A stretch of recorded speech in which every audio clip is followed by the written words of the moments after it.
Plaza? 10-4 dispatcher, verify address. It's Acer Plaza. Repeat, Acer Plaza.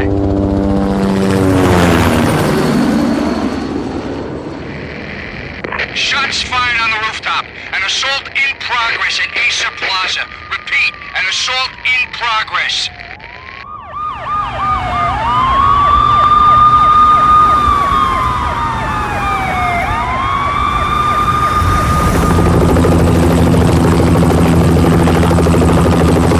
It's a war zone down here. 1085 dispatcher, need additional units. Additional units now. Officer in danger. Officer in danger. 10-5, please repeat. 10-5, all units, emergency. Officer in danger. Acer Plaza. Repeat, Acer Plaza, all units. They were all dead. The final gunshot was an exclamation mark to everything that had led to this point. I released my finger from the trigger, and then it was over. To make any kind of sense of it, I need to go back 3 years. Back to the night the Payne started.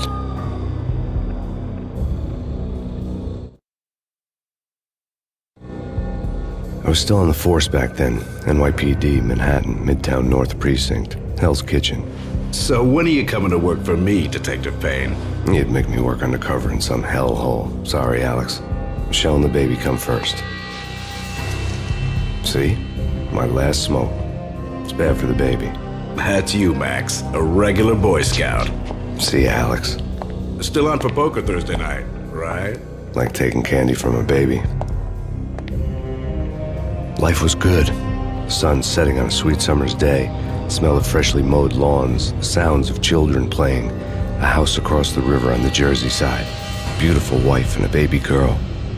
The American dream come true. Honey, I'm home. But dreams have a nasty habit of going bad when you're not looking. The sun went down with practiced bravado. Twilight crawled across the sky, laden with foreboding.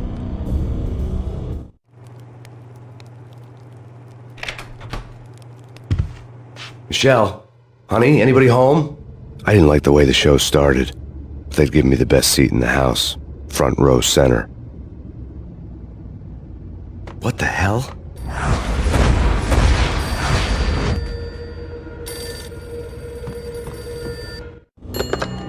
Listen, someone's broken into my house. Call 911. Is this the Payne residence? Yes, someone's broken into my house. They're still here. You have to... Good. I'm afraid I cannot help you. Who is this? Hello?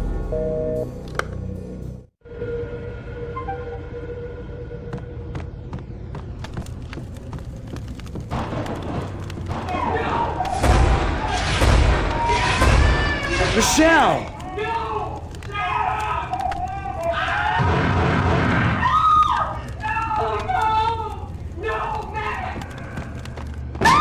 Michelle! Freeze! NYPD, drop it! Coming!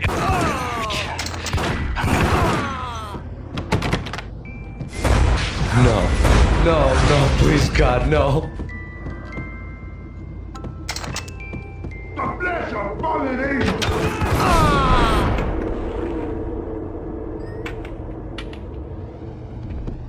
No, God, no, please, Michelle. Oh, baby.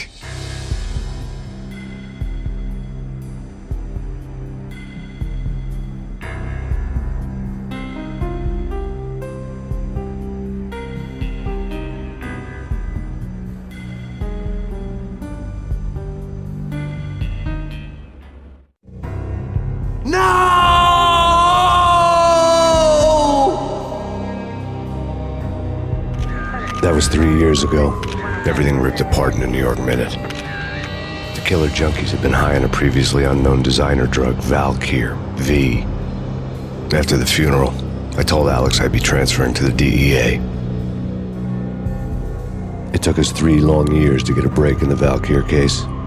Then, finally, 2 months ago, a dime dropper tipped us off that Jack Lupino, a mob boss in the Punchinello crime family, was trafficking. I went undercover. Infiltrated the worst mafia family in New York.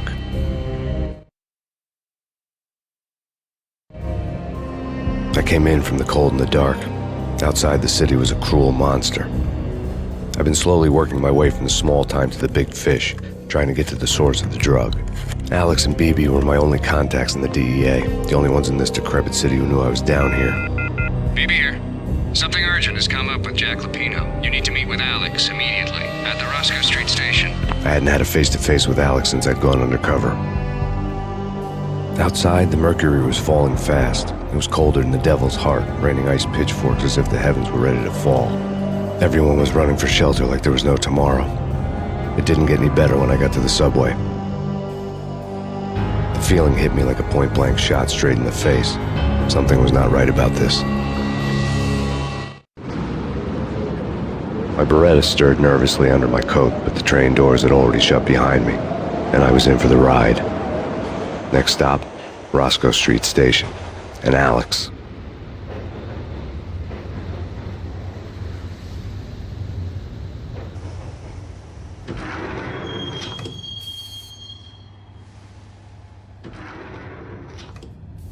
The station was drenched in gloom. Alex was a ghost, nowhere to be seen. I'd have to look for him.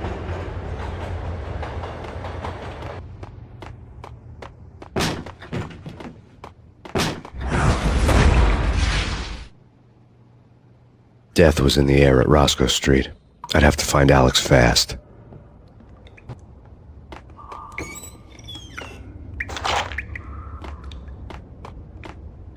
Wasn't Jake supposed to take care of this? He and Mickey are having too much. What the? Oh!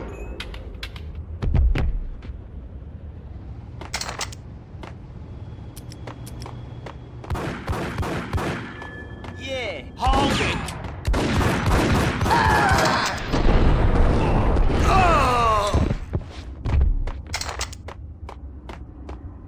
Yo, guys! Hey, what the? Oh!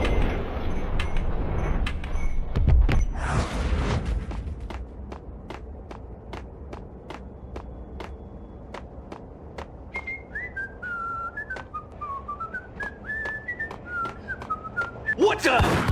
Ah!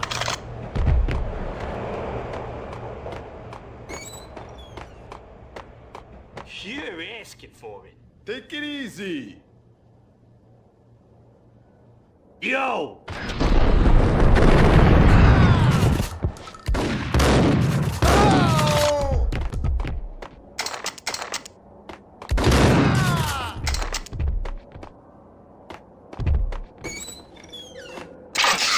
The pills would hold the pain back for a while. While looking for Alex, I had ended up in the middle of a big-time crime operation. Hold it!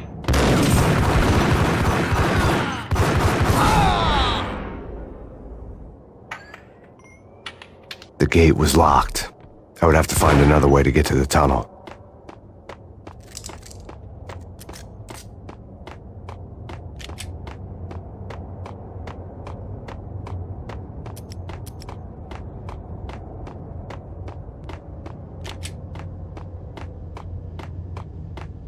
Kiss.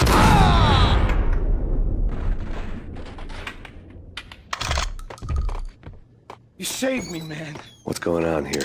A massacre.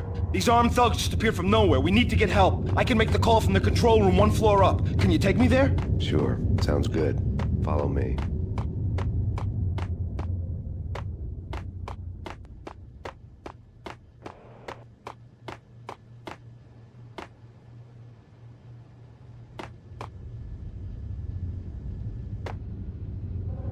Home free. This way.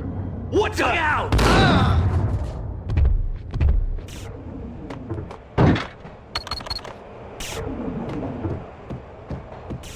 Get him!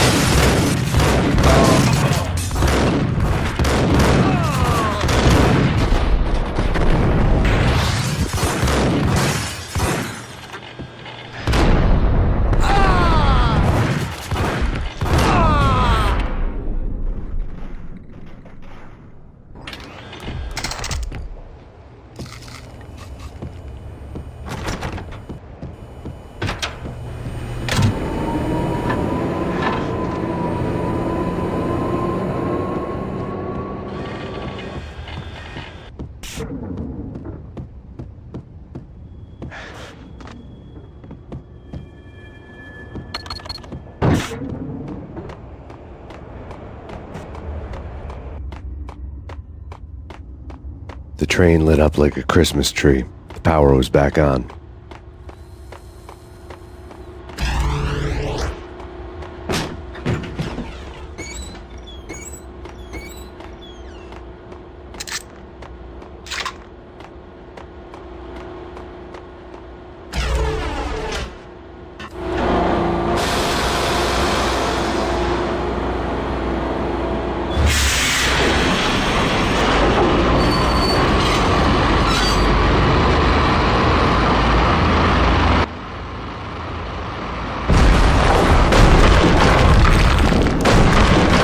So much for being subtle.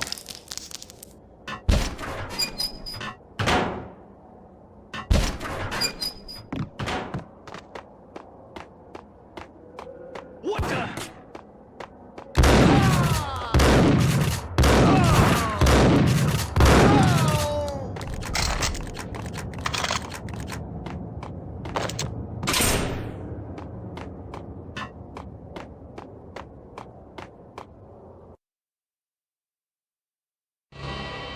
The rusty door led to an abandoned part of the station, closed off since the early 40s.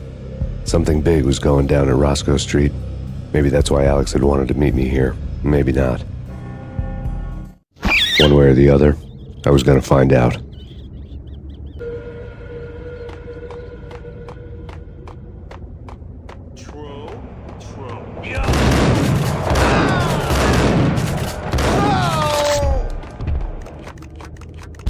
Hold it!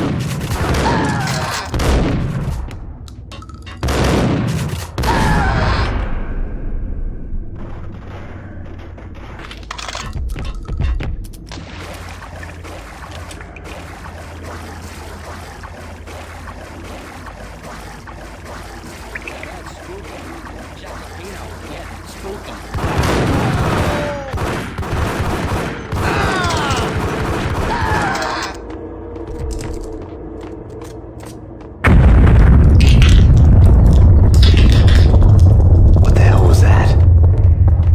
Hold on here. Give me the detonator. Whack the sucker!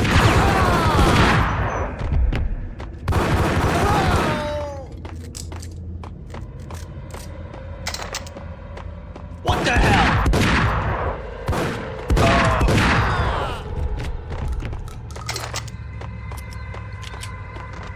Okay, fellas. The police are on their way.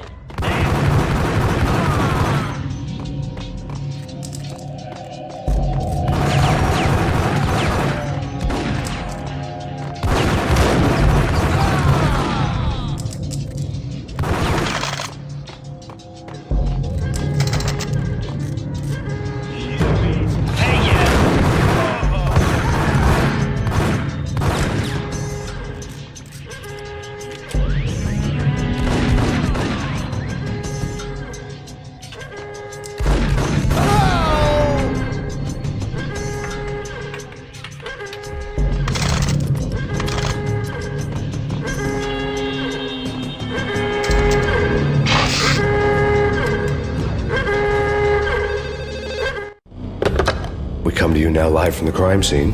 Who is this?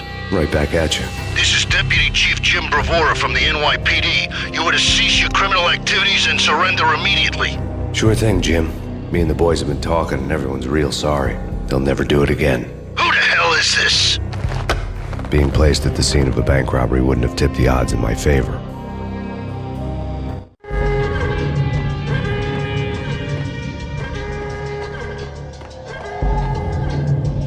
The bank robber's score lay on the table. The bank robbers had been after Acer Corporation bonds. The Acer success story had recently been on every channel and on the cover of every magazine.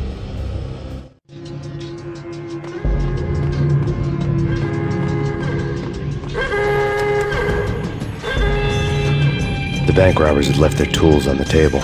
Judging by the detonators, the crooks had bought enough explosives to send Lady Liberty into orbit.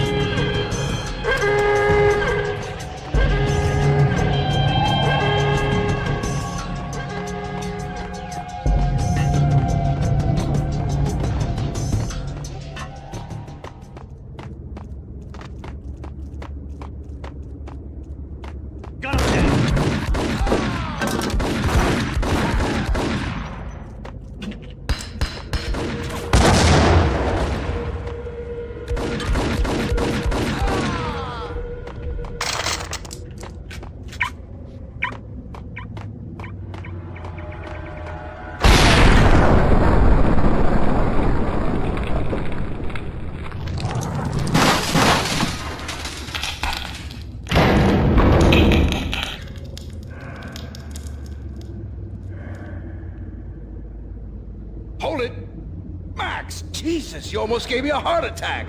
I nearly shot you. Alex, am I glad to see you. What the hell's going on? There are more corpses here than at the city morgue. It's an armed robbery, a tunnel job straight to the Roscoe Bank vault through the old station wall. Is this why? This is Lupino's gig? This is Lupino's doing? Lupino's men? Really? You sure know how to pick a place? Can you get through? No, it's locked. We gotta get out of here. If it's Lupino, it's... Alex? Alex!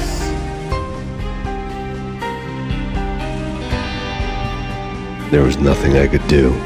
He was dead. I could tell by the empty, accusing stare of his eyes.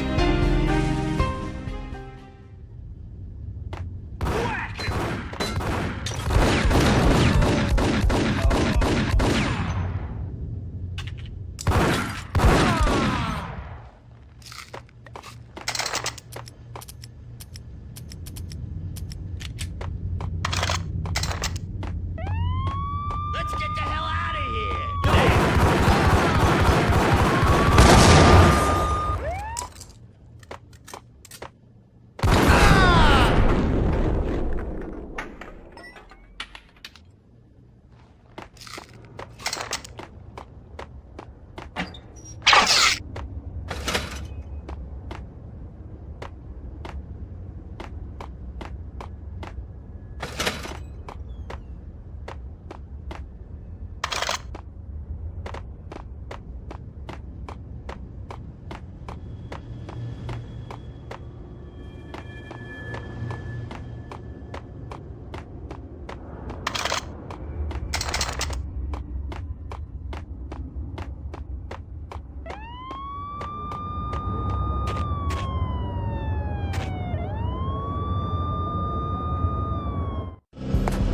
Alex had kept me relatively sane for the past 3 years. Now I didn't know how I felt. Somehow he had stumbled upon something big and ended up stepping on Jack Lupino's toes.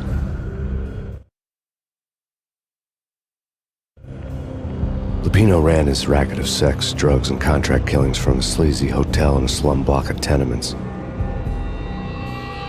The NYPD was closing in. I could hear the sirens. Their wail was a crescendo. Lupino thought he could get us by taking Alex out and leaving me to take the fall for it. All he had gotten was my attention. I went for the hotel first. It was a sad old thing with flickering lamps and faded colors, cheap mobster punks and tired-eyed prostitutes. I walked straight in, playing at Bogart like I'd done 100 times before. The place was run by a couple of murdering mobsters with shark smiles. The Finito brothers. Ladies and gentlemen, it's the pain in the butt. Pain to the max. You're killing me. Did you make that up yourselves, or you get some wino downstairs to come up with it? Don't answer that. A rhetorical question. I got something for the boss. Lupino around? That kind of depends on who's asking. A friend or a junk squad plan. Don't answer. It's one of them, how do you put it, rhetorical questions. Lupino ain't here, but he said bye. Lupino wasn't in his cheap hotel. Instead, I ran into the Finito brothers. My cover had been blown, the door slammed shut behind me, and then I was dodging bullets like raindrops. Pain in the butt. Ha ha! Pain to the max. Junk squad pig. Got to get to Marble City.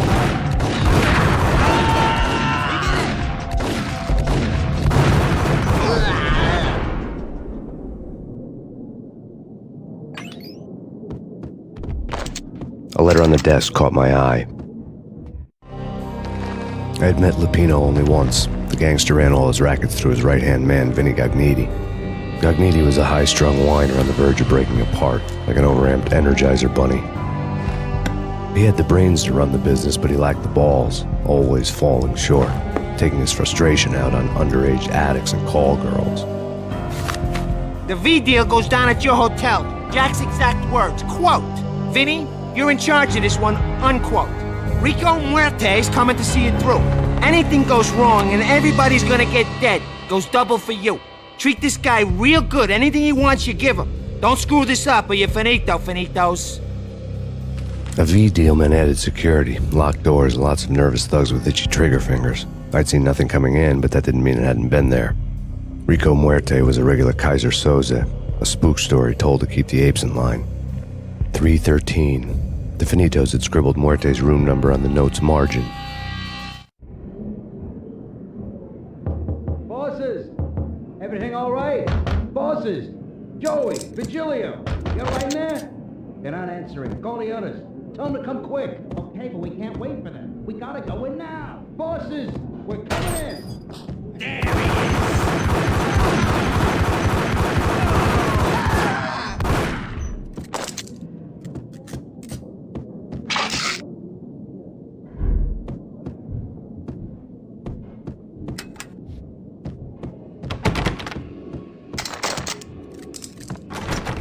Getting out was not going to be easy. The staircase was locked and the elevator had been busted for a decade or more.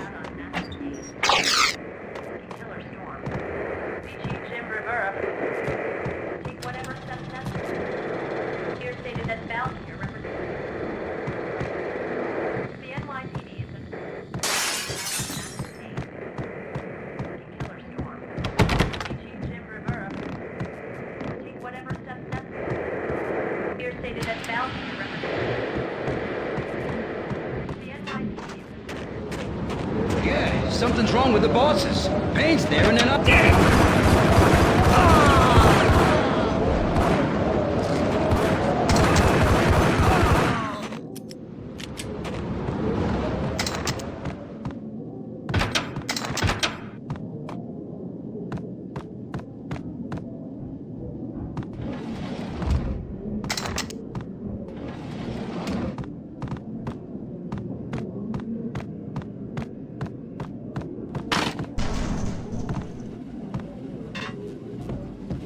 What the?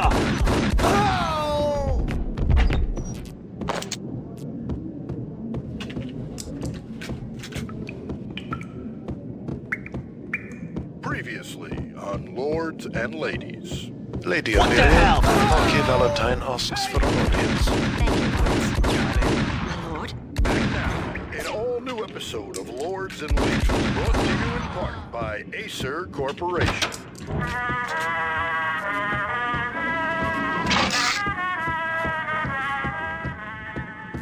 My lady. My lord. My lady, there is a matter of great importance I must bring to your attention. My lord, there is? Indeed, my lady, there is indeed.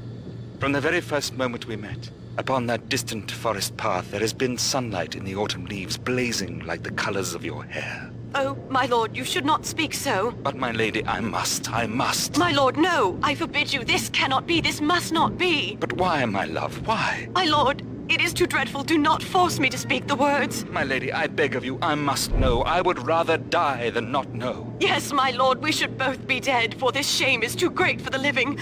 My lord, I am your long-lost sister.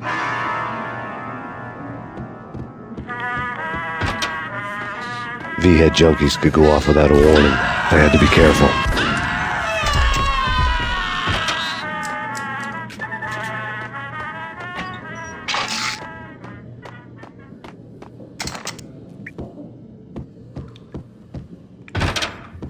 There he is! There!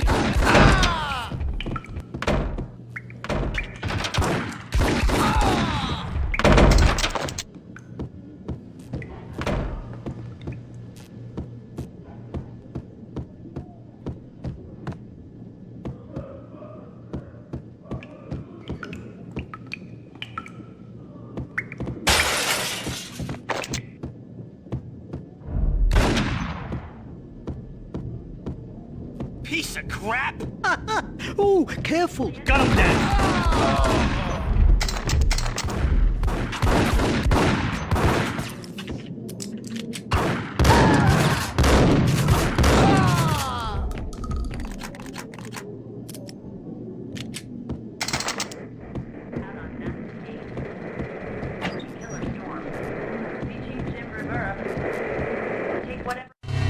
Tonight, the city's fight against the nightmare drug Valkyr took a turn for the worse, as DEA Special Agent Alex Balder was found brutally slain at the Roscoe Street subway station.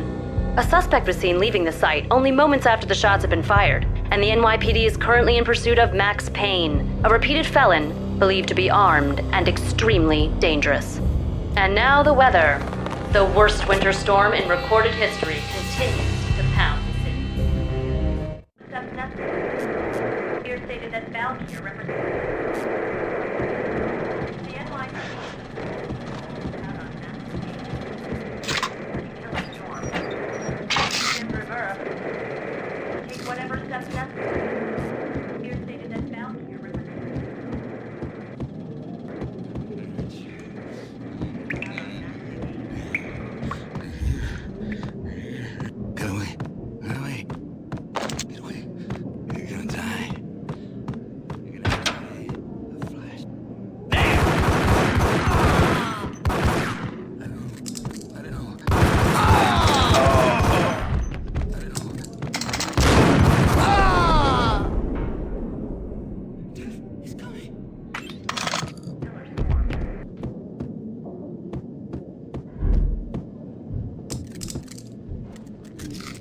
I'd found Muerte's room.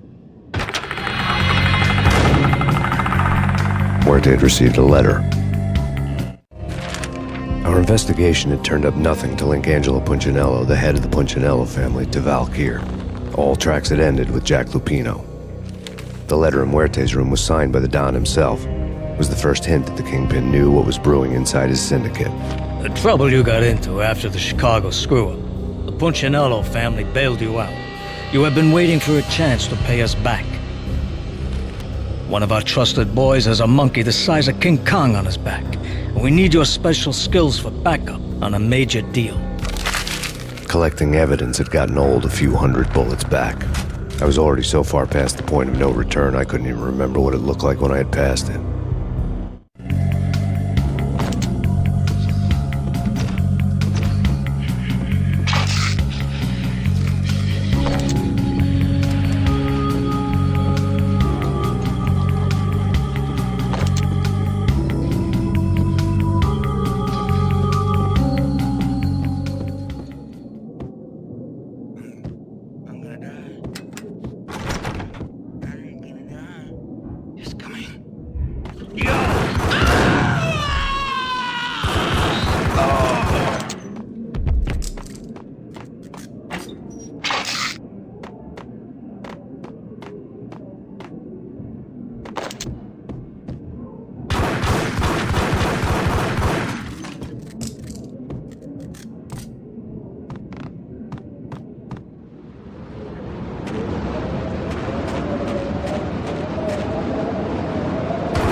I didn't want to know what had happened here. It was not a pretty sight.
Did you hear something? Nah, take it easy.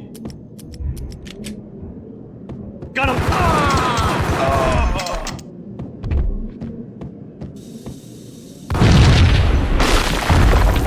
What the hell? Told you. God damn! I thought it was a bomb. What the hell?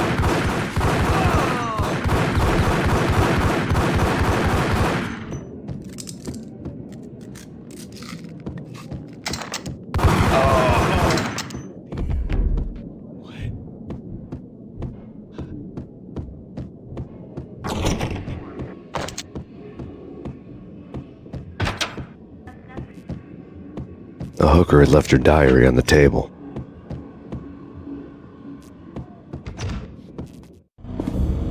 The diary belonged to a hooker named Candy Dawn.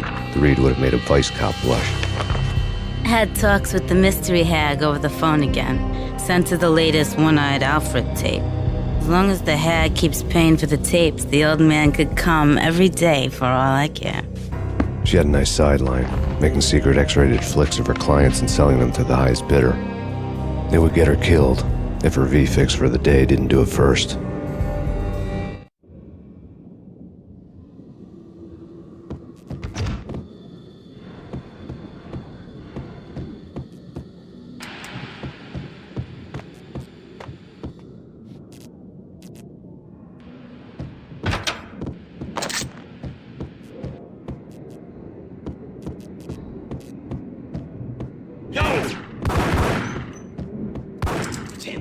Go get him. No, wait, you go get him. You go and get him.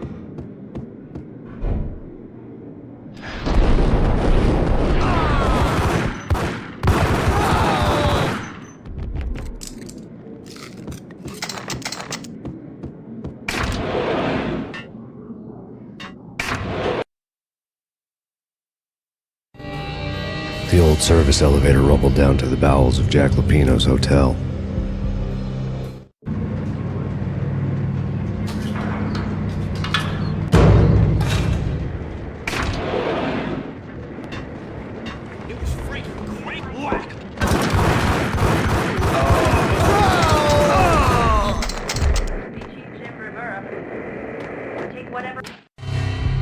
A winter storm warning is in effect in the whole tri-state area, as both freezing rain and heavy snowfall continue. Many roadways are already closed, and people are advised to stay indoors. The severe blizzard has ravaged New York for 3 days now, with no end in sight. We'd been snowed from the start in the Valkyr case. The forecast said there was plenty more where that had come from. But the snowbound city was on my side. Less chance of innocent bystanders getting caught in the crossfire.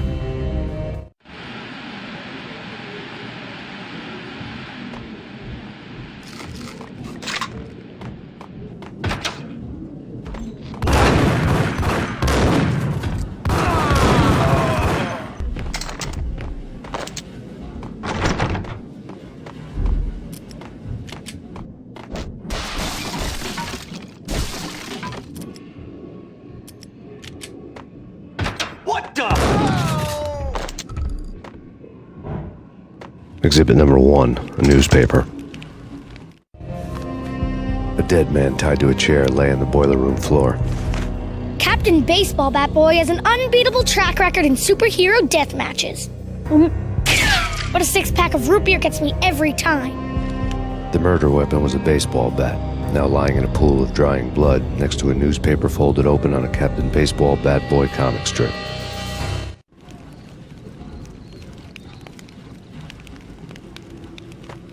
Take vampire movies. Why are they always set in L.A. or Mexico?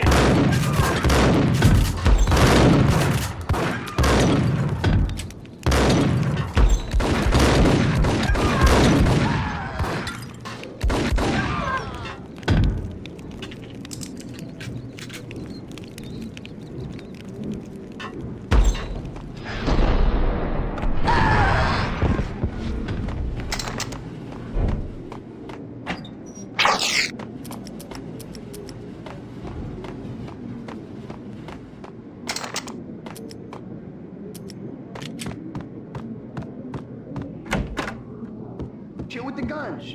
Trust me, you don't want to piss Muerte. Gentlemen, let's do business. Green for green. Tears of green-eyed angels. Amen.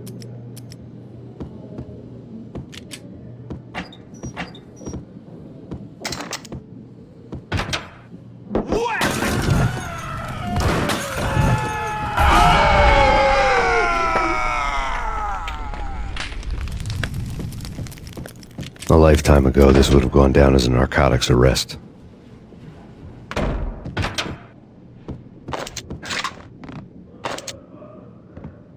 There was a key on the table.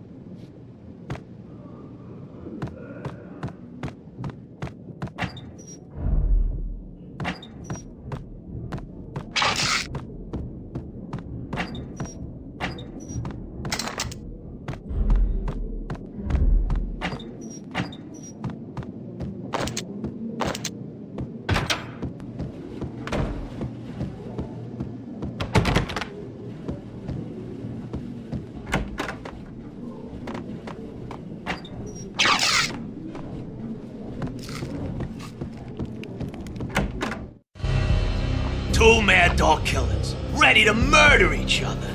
They step into the next room, and I'm thinking, now they're gonna do it. But no. They sit down in front of a TV and solve their differences with the Kung Fu fighting video game.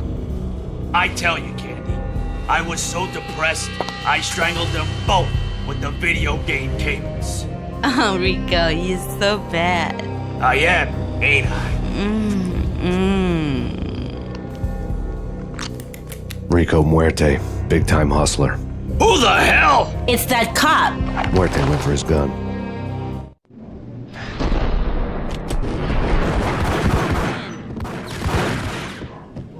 There he is.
The antique switchboard was still in use.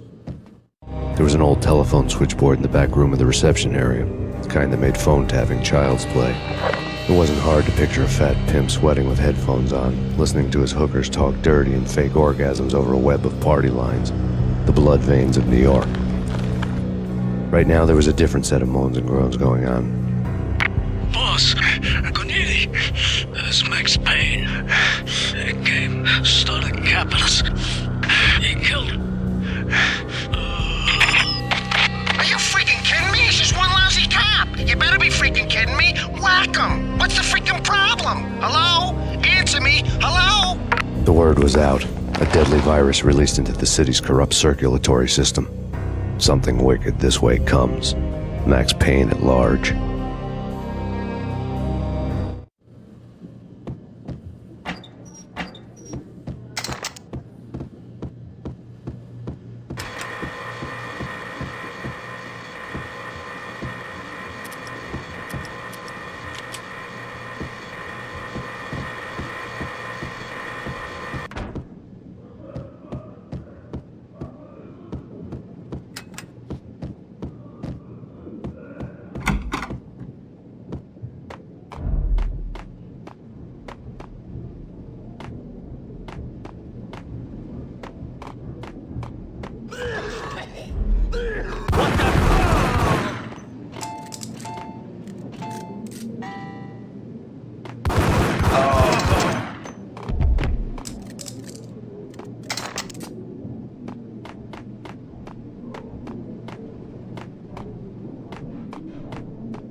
Turn around, walk away, blow town.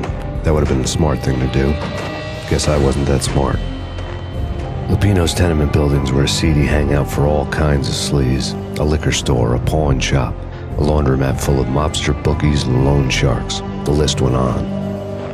The how and why of it was a mystery to me, but they knew I was a cop. They knew I was coming, and they were going to get real trigger happy about it. I got to see Lupino's hangout all lit up. A bomb went off, turning snow into liquid gold. A pillar of fire lifted the remains of a car straight up into the air. The flames were highlighted on the hood of a black Mercedes-Benz as it coasted down the street real slow, as if the driver didn't have a worry in the world. I got a good look at the man riding shotgun. It was Vladimir, the head of the local Russian mob, the fly in Don Punchinello's soup. The ringing in my ears was the sound of a mob war being waged.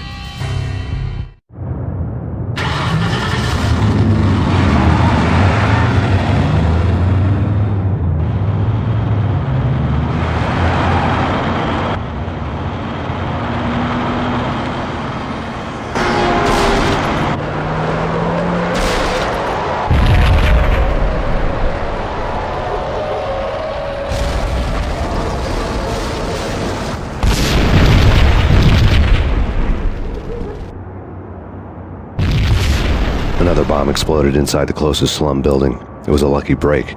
The goons inside were spooked, but luck always came with a price tag. More bombs could still be ticking inside, and the cops would already be on their way. Jack Lupino's suite was on the top floor. At least it used to be, before the explosive makeover.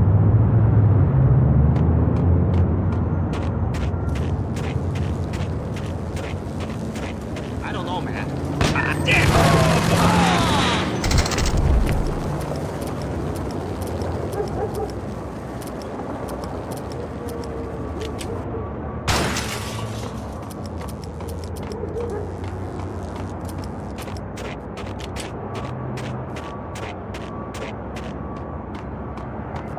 The headlines were a depressing read. The headlines were screaming bloody murder. The storm was a screaming duet with the approaching prowl car sirens. It was all a scream when you were down for the count and wanted for murder.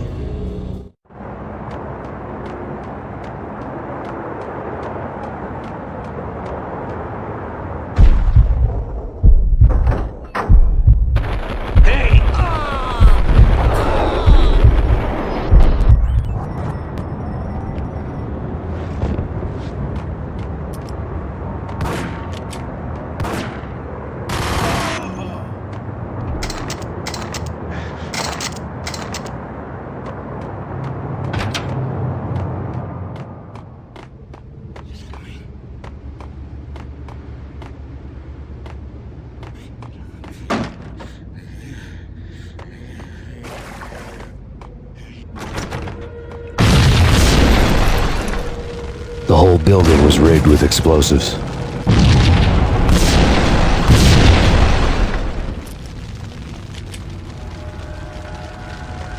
What the?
A beaten-up phone in the entrance hall was ringing.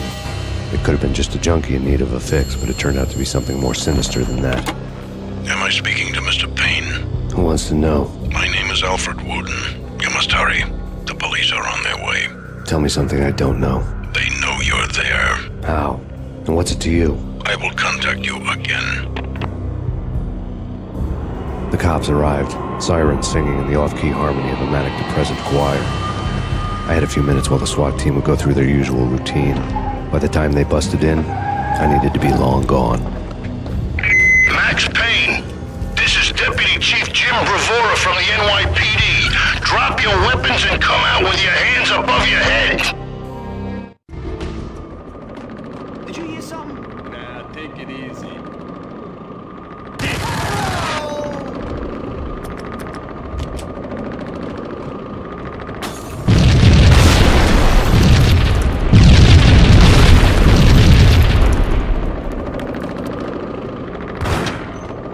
Someone had left a letter on the counter. Suddenly it all made sense. The bombs, the Russian mob boss making an appearance in person. Gogmiti was his usual self, all talk and no walk. After our hit, the Russian has only a couple of guns left, and they can be bought. There's no freaking way he has the guts to try anything after that. As it turned out, the Russian had plenty of guts. One thing you could count on, you push a man too far and sooner or later he'd start pushing back. There was a key on the shelf. Put your hands where I can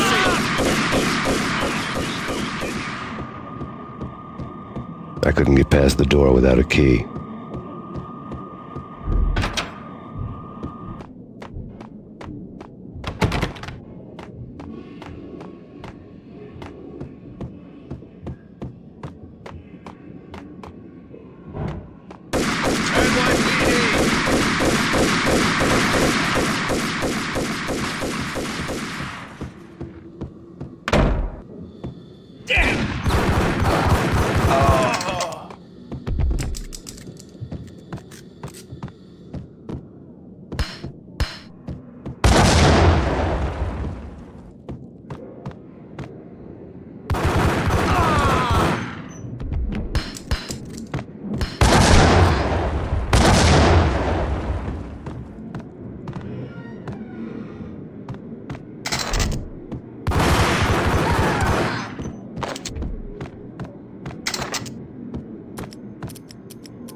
bombs that destroyed all the stairs up to Lupino's office. The alternate route led there by way of adjoining rooftops.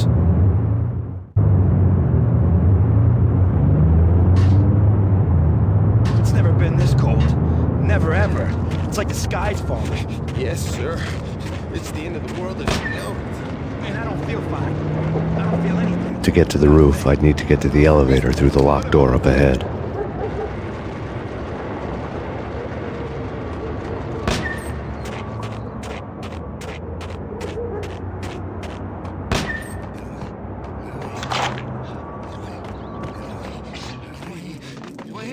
Max Payne.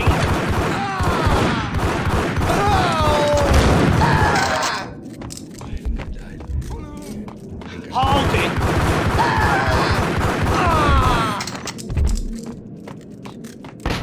No, don't shoot.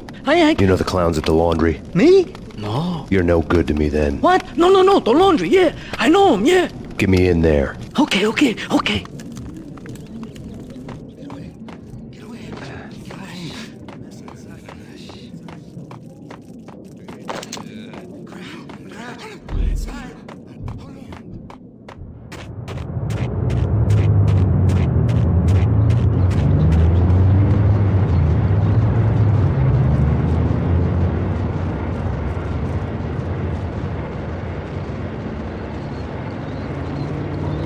It's me. Open up. Let me in, quick. Not so fast. The password. John Woo. Come on. Okay, John Woo. All right. Come right in. It's a trap!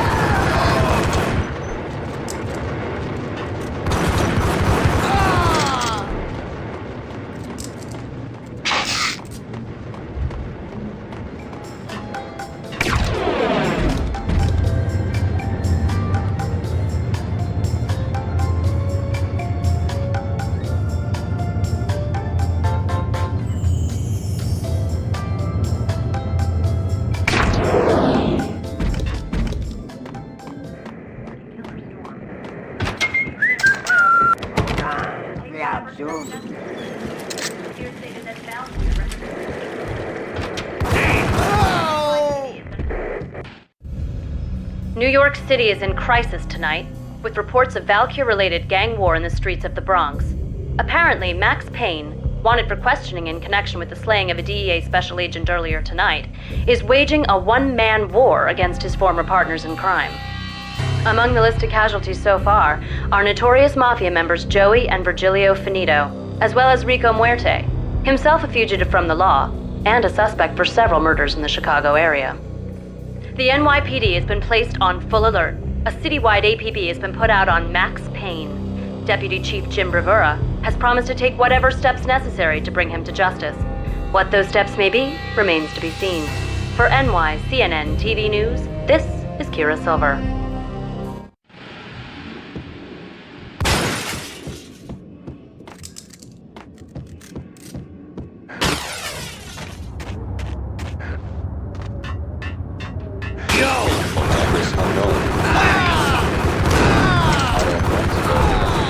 It's the last place I'd want to end up. But that's where I always end up anyway. Only, it's not me talking to the pink flamingo, but someone who looks the part down to the finest detail. Except that he's evil. I'm hiding in the shadows.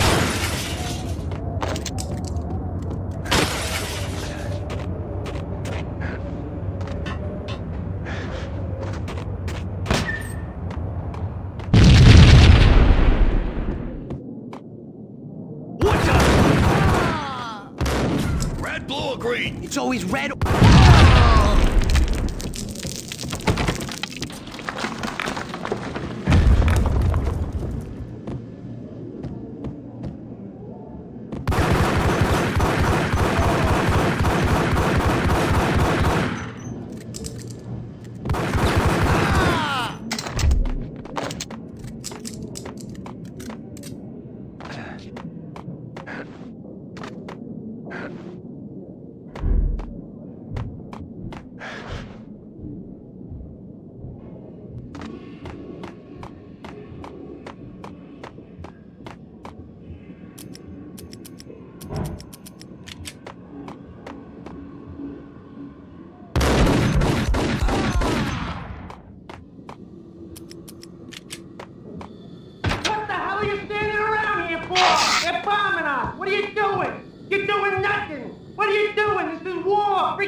Vinny Gognitti, just the man I've been killing to see. Payne? Freaking fed! I knew from day one there was something screwy about you. What do you think you're doing? You're a freaking cop. You ain't got squad on us.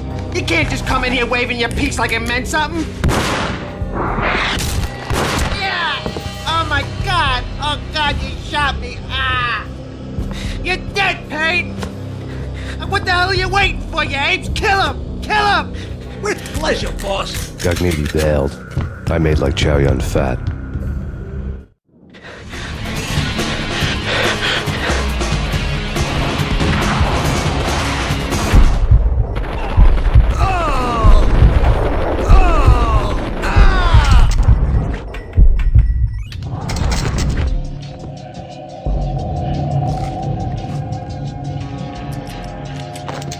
A crumpled letter lay on Gognitti's desk. The letter was addressed to Don Punchinello, but Vinny had never had the nerve to finish it. Jack's gone voodoo. Just the other night, he shot Dino because he wanted to see what his brains looked like splattered on the wall.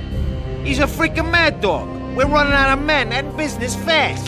Gognitti had been living in mortal fear of his boss. Jack Lupino was a psycho.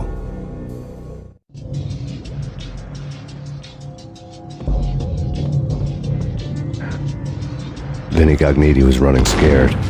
He could run, but with a bullet in his stomach like a broken bottle of Tabasco, he was quickly running out of time. He knew where his boss was, and I wanted to square things up with Jack Lupino. Gognitti would be moving fast. I don't know about angels, but it's fear that gives men wings.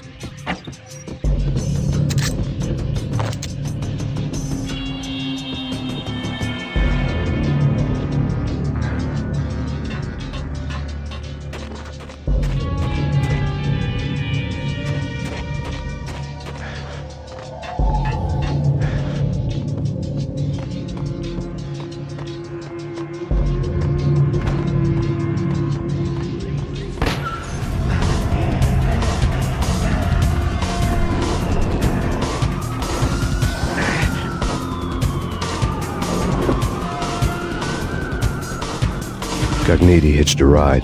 To catch him, I'd have to follow his lead.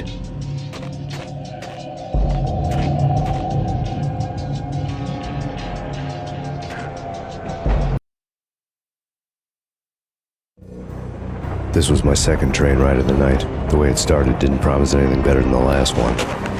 Freezing wind tearing at my face like sandpaper and razors, ice hard and slick under my hands and feet. Somewhere in the background, the wail of sirens, the city howling after me. New York sped by in fast forward. Dark rooftop water towers and a dead forest of antennas and chimneys, all a blur. When the train he was riding slowed down, Gognitti made his move.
It's Payne! He's coming down the stairs! Shoot the bastard! Okay, boss, you got it. No problem. Hey!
Max Payne has nowhere left to go. We are very close to capturing him. You'll get a full statement then.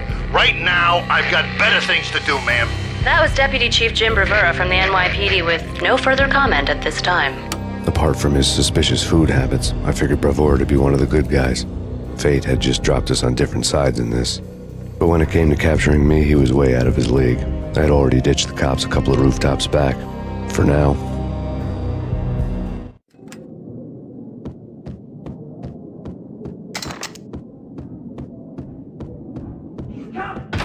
I can hear him. Ready? Keep your guns pointed at the door. Whack the sucker!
Open, goddammit!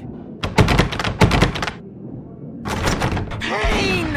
I'll kill you, you lousy freaking cop!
Gagniti ran out of steam in a dead-end alley with steam boiling out of the sewer grates like all the fires of hell were burning high beneath us. It was shakedown time. Where's Lupino? Screw you! Bad start, Vinny. Police brutality! I rate pretty high on that. You can't just hurt me in cold blood? Just keep telling yourself that. Listen good, Candyman. I'm not gonna be anybody's fall guy. I want to know where your boss is hiding. There was no glory in this. I hadn't asked for this crap. Trouble had come to me in big dark swarms. The good and the just were like gold dust in the city. I had no illusions. I was not one of them. I was no hero. Just me and the gun and the crook. My options had decreased to a singular course. I'll tell you, just don't hurt me no more. Lupino's at Ragnarok, the nightclub. Book me, take me in a whole minute to freaking jail, just don't hurt me. Your rights will be ready at your funeral.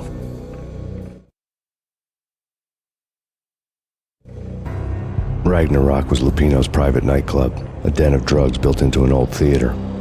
I knew what waited inside.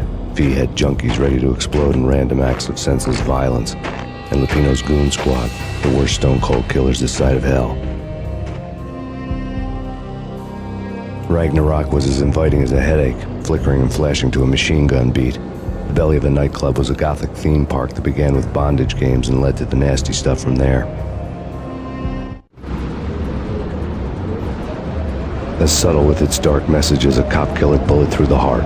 Like father, like son, just like Jack Lupino.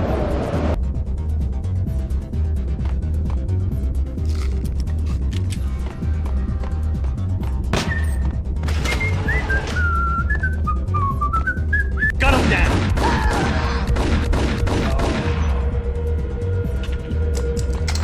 The book had never been... Given the setting, I was surprised to find that somebody had been passing time reading. The paperback was entitled The Age of Murder and Storm. The blurb on the back mentioned Norse mythos and Ragnarok, the end of a Viking world with a terrible winter that covered the earth in ice, when vile crimes were rampant and all humanity lost. I could see how somebody impressionable might get it into their head that we were at the end of time. I was also beginning to see what the nightclub and its owner were all about. A cellar.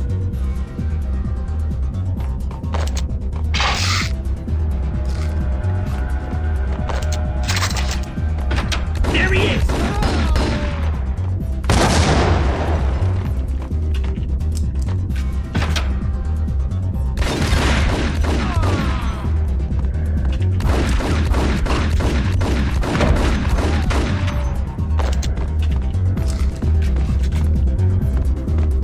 Hey,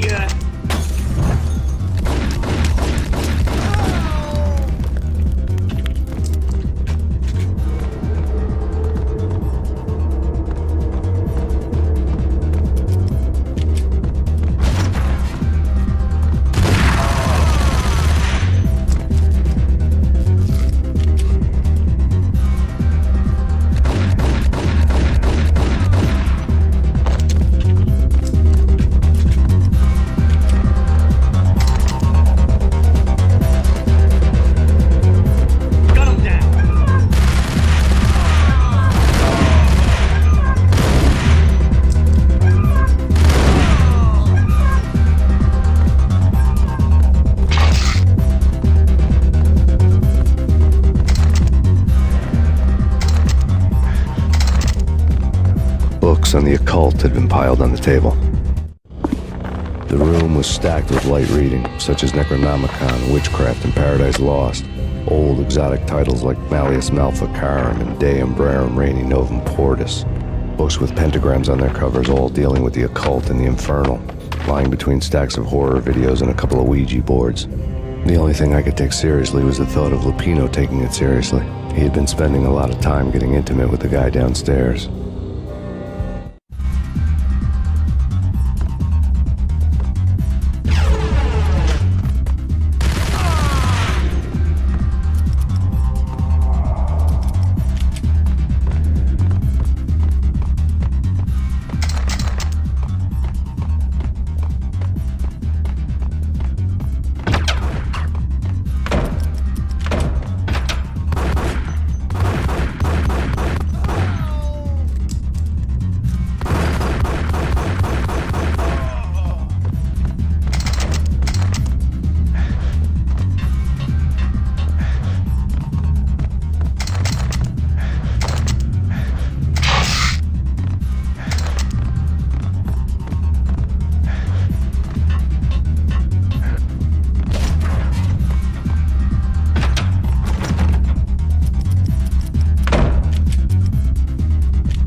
The backstage area led to Lupino's inner sanctum.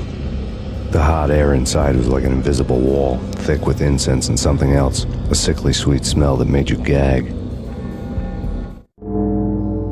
This was the rotten core of the Big Apple.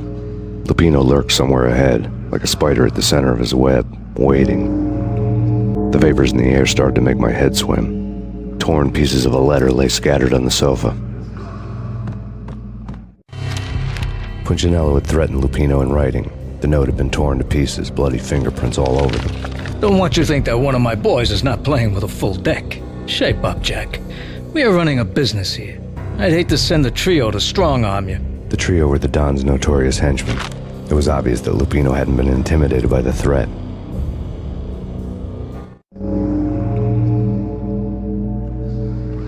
Lupino's notes covered the table. Jack Lupino was crazy, all right.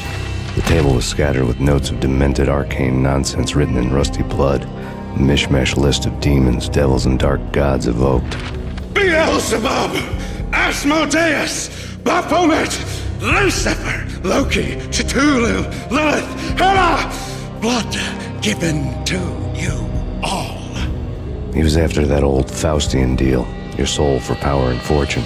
Just sign on the dotted line with your blood. Lupino's notebook lay on the pedestal. Jack Lupino was crazy, all right.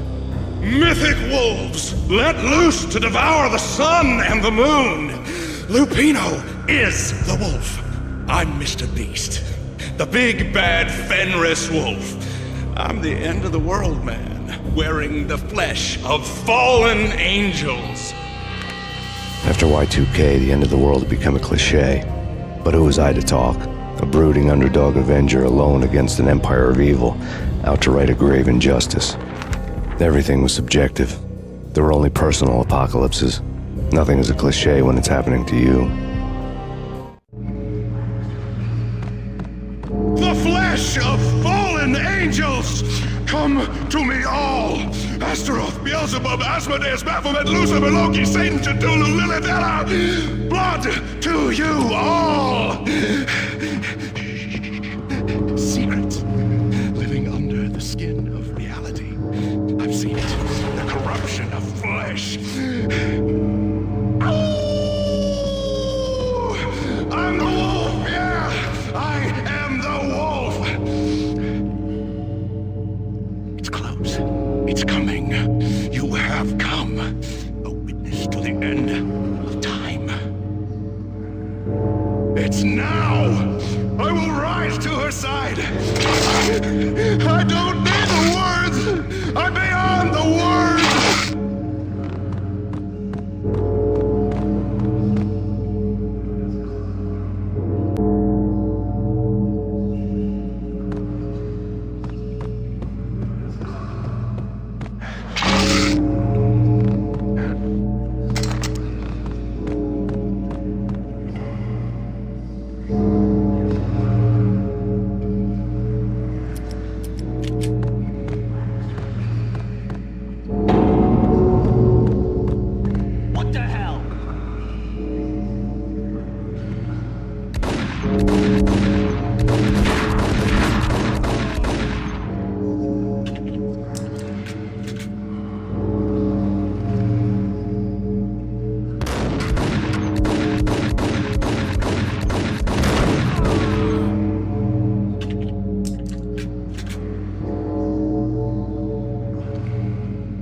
had known there'd have to be a catch in it somewhere, and this one was the Empire State Building of catches.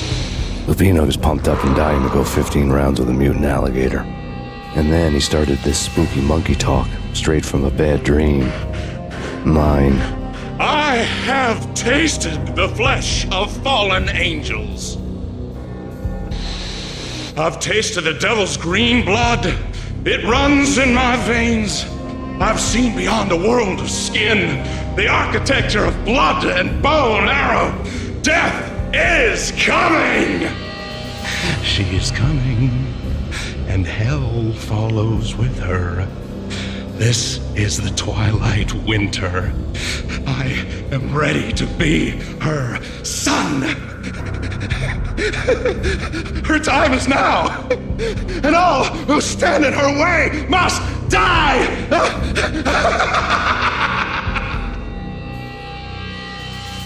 Die! You'll die! You'll die! Now!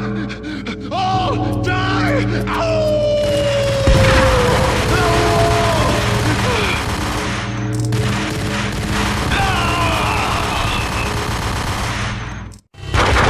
When Lupino finally went down, I wanted to make real sure he'd stay that way. V was a bad monster. Turned them into friggin' zombie demons from outer space. I think he's dead already. Huh? And that's when it happened. But dead or not, you've got the wrong guy. In stepped this knockout femme fatale holding a gun to my face. I returned the favor. Lisa Punchinello. Lisa Punchinello was the Don's wife. Mona Sachs. Lisa's evil twin. Your safety's off, evil twin. You might hurt someone with that gun of yours. Lisa's the damsel in distress. I'm the professional. I'd blow you away without batting an eye. Sure, and you can check out my credentials splattered all over this joint. Jack couldn't have framed you. Not the state he was in. We're after the same slime bag. Angelo Punchinello's the one who murdered your friend and framed you with it. You know this for a fact? I've got my sources. I don't have a clue these days. I just shoot them as they come. Who put a contract on the Archfiend? This one's mine. I hate the guts of that sadistic wife-beater. Why not pool our bullets for this one? I thought you'd never ask. My finger was starting to twitch. How do you like your whiskey? I'm easy, as long as you don't try to slip me a Mickey. You're a real angel, Max. It was good stuff. Tasted sweet as honey going down. Nothing personal. Can't risk you going berserk and getting Lisa killed.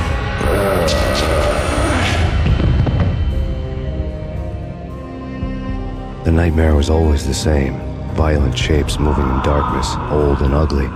The killer's mad laughter was a riddle filled with wicked innuendo.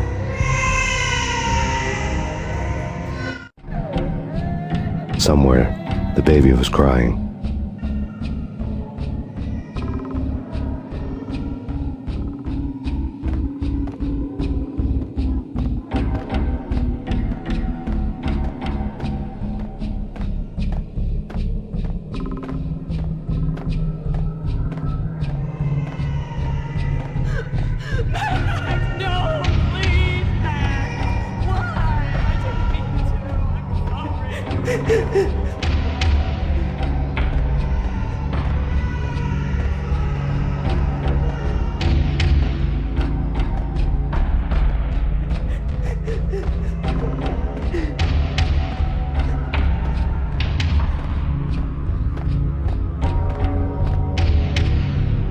Should have known it when we found you snoring next to Lupino's corpse.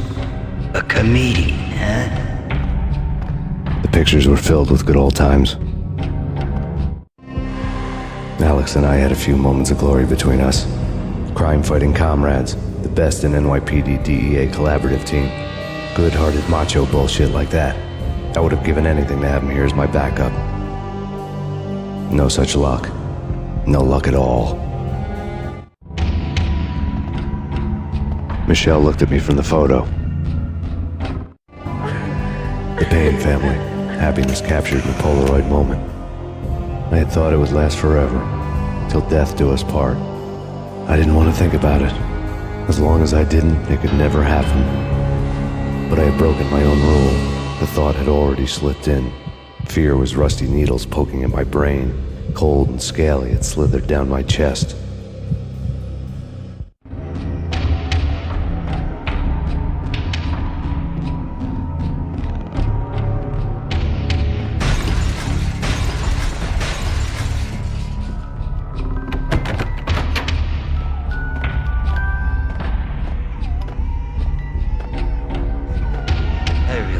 watch cartoons. Captain Baseball Bat Boy's my favorite.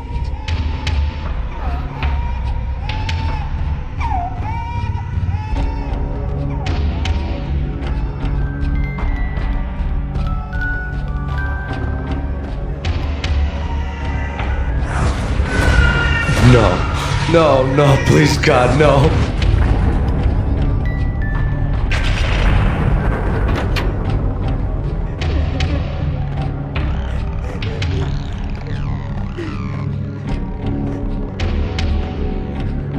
Slice them, dice them, shoot them full of holes, blow them to bits, vaporize them, disintegrate them.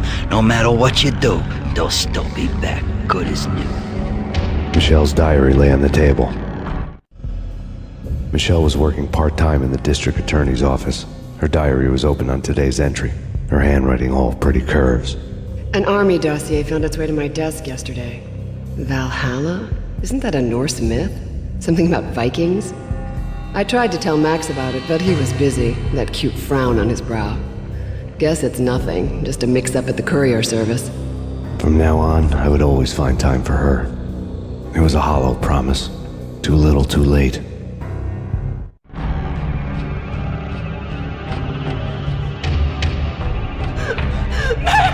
No, please, Max! Why? I didn't mean to. I'm sorry.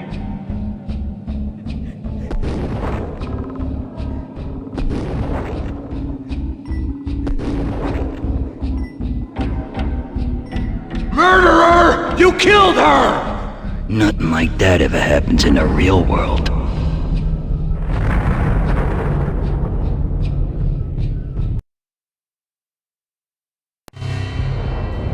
I woke up in a bad dream. My head felt 2 sizes too small for my brain. Max Payne. I envy your name. And the killer was smiling. Pleased to meet you.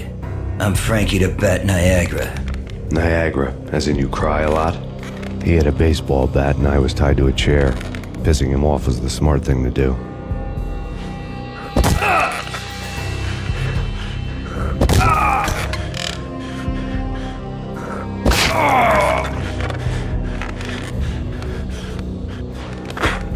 Nothing wrong with a little laugh now and then. Take me, for example. I love to watch cartoons. Cartoon violence is a fascinating thing. Let's take a break. I need to take a leak and maybe grab a cold one at the bar. Don't worry. I'll be back to finish this off. And then, it's checkout time. You play, you pay, you bastard. He swaggered out, and the door clanged shut behind him, locks clicking into place.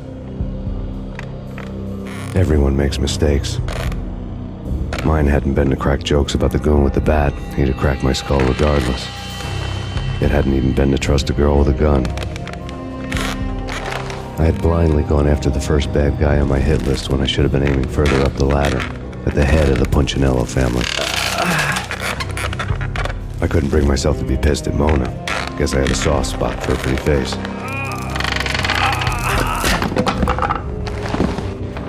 But when somebody decides to play baseball with your head, you tend to get sore. They had dragged me back to the basement of Lupino's hotel. I was beaten, bruised, and blue. I felt like the chair I had broken to get free.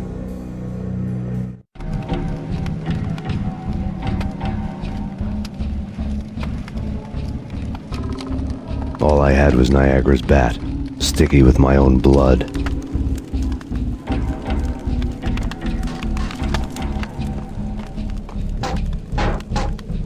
Without a gun, I'd be no match for Frankie's men. I'd have to play hide and seek with them.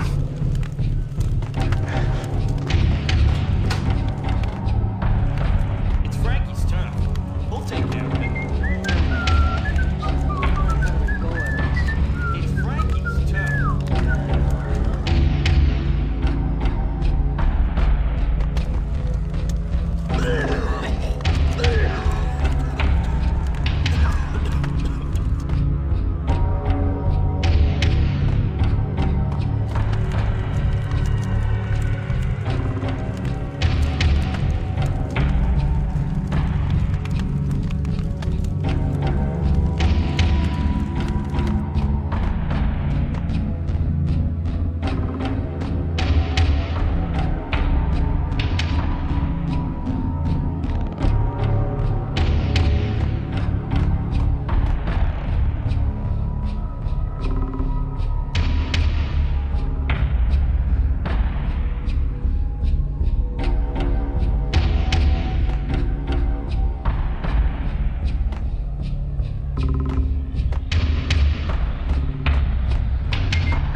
Another newspaper caption for a murder scene. Frankie had left his calling card, a Captain Baseball bat boy strip, next to a sewer passage filled with bodies. You'd better not mess with Captain Baseball Bat Boy.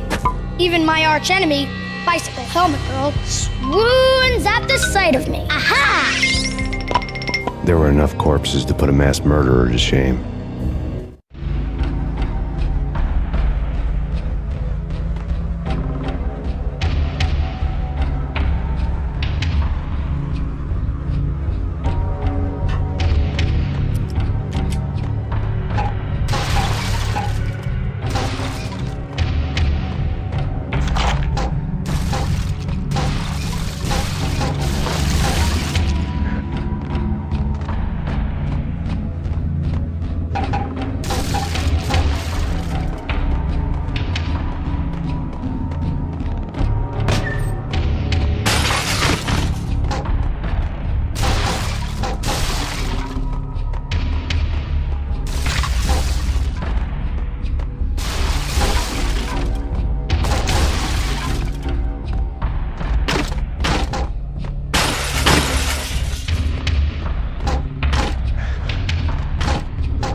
Things were fast going from bad to worse.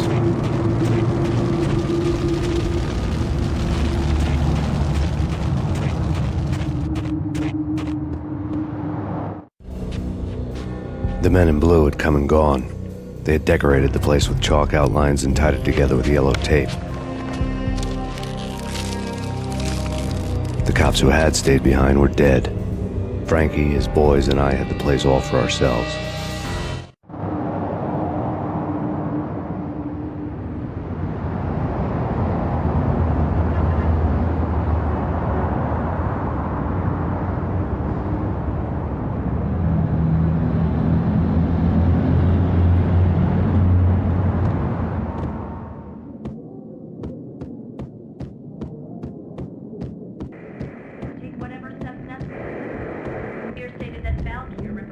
Just forget about it. Just forget about it. Hey, just forget about it. That crazy witch, you should have heard her. She was a real scream when the boys caught her trying to cap the Don. Oh, that's friggin' bad. To the trio? That's even worse than what Frankie's doing to that poor bastard downstairs. She's gonna take a long time to die. The mobster muscle on the phone was talking about Mona. Punchinello's trio were nothing but bad news.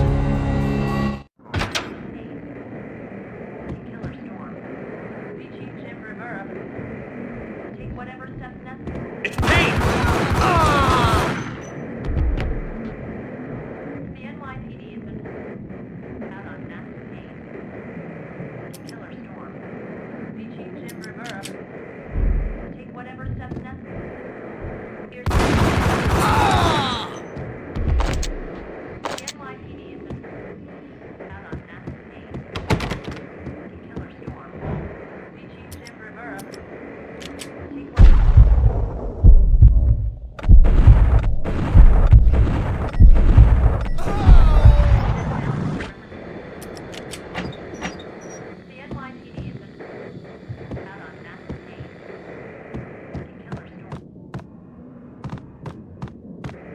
Take whatever. More evidence that Punchinello didn't like me. The fact remains that all the victims so far identified in the Ragnarok shooting have been known criminals, many of whom had large doses of V in their blood. Reliable sources say that Max Payne was also among those killed, although no body has been recovered at this time. Reliable sources. That meant somebody thought the Mafia had me, didn't want the cops snooping around anymore.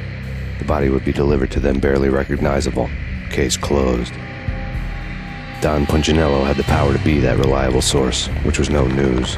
But his news was old news. Framing me hadn't been enough. Don Punchinello had put a hit on me. He wanted me dead, and it had been important enough for him to give written instructions to Frankie about it. Max Payne should die like a dog for the trouble he's caused. Frankie, I know I can trust you to give this matter the dedication it needs.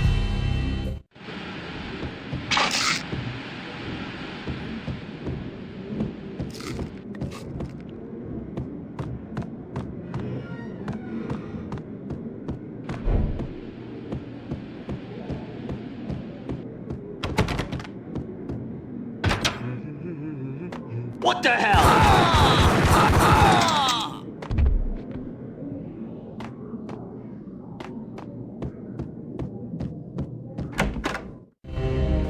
The hotel bar was fast developing quite a history. True to his words, Frankie was there, having a beer. Jesus Christ. How the hell did you get loose? Got bored waiting. Thought, what the hell, we could just as well finish this here.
Thank you. You've been a lovely audience. Had enough? I don't play with girls anyway. Unfair! I spotted the tail as soon as I left the hotel. A big black Mercedes. I'd seen the car before. That time it had heralded impressive explosions. Vladimir was back.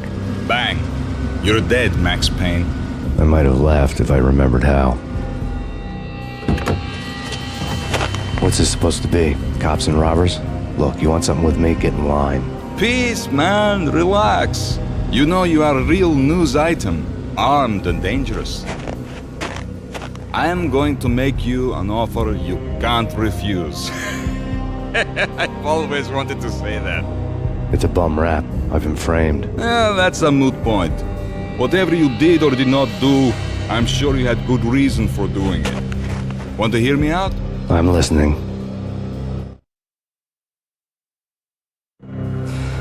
Punchinello messing with V is bad for business all around.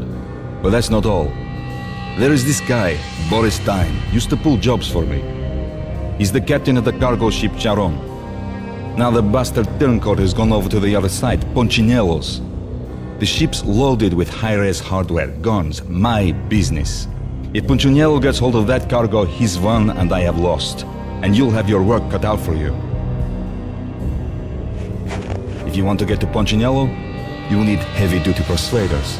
I am just the man to get them for you. Change the ship back under my flag, maybe pop 2 in the traitor Dime's head while you're at it. You'll get enough guns to start the apocalypse. You in or out? Let's get this show on the road. Vladimir was one of those old-time bad guys with honor and morals, which made him almost one of the good guys. None of us was a saint. The Brooklyn riverfront was a maze of rusty containers, sharp-boned cranes looming up from the snowstorm. On a night like this, you couldn't help but think of the dark army of dead men sleeping with the fishes, cement shoes in line. No Minotaur lurked in this labyrinth, but somewhere out there, on the clanking deck of his cargo freighter, the skipper of the Chiron was waiting, like the ferryman of the river Styx.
Muerte! This way! In here!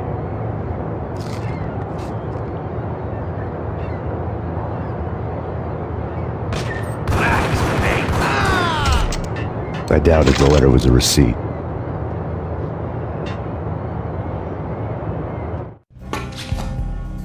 Rico Muerte had come to town to do more than just sort out family troubles.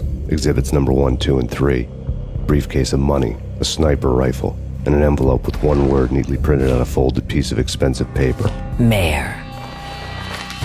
It didn't sound like a mafia contract at all. It was too cold and too to the point.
I had found Boris Dime's ship.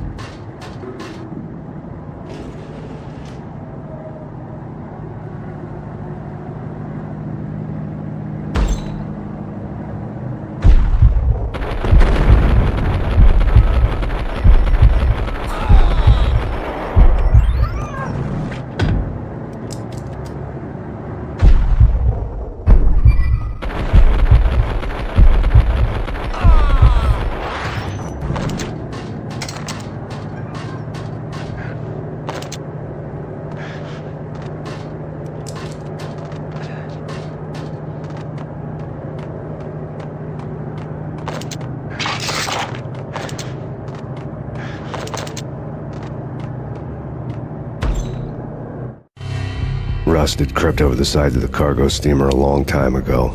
Boris Dime would be on board. I'd have to smoke half of his crew to even get near the gangplank. Guns were probably being kept in the hold, buried amidst the rats and oily water.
Angie, tell me, how much did Dime cost you? I bet it was more than his name. Max Payne. Right the first time. You're dead, punk. You sure you're not confusing me with Boris here? But you are right, of course. Pretty soon we should get together and have a talk. You son of a... Pissing Punchinello off was a dangerous game, but when people get mad, they make mistakes. I should know. That's where I wanted Punchinello, mad enough to trip over his own feet, preferably into a grave.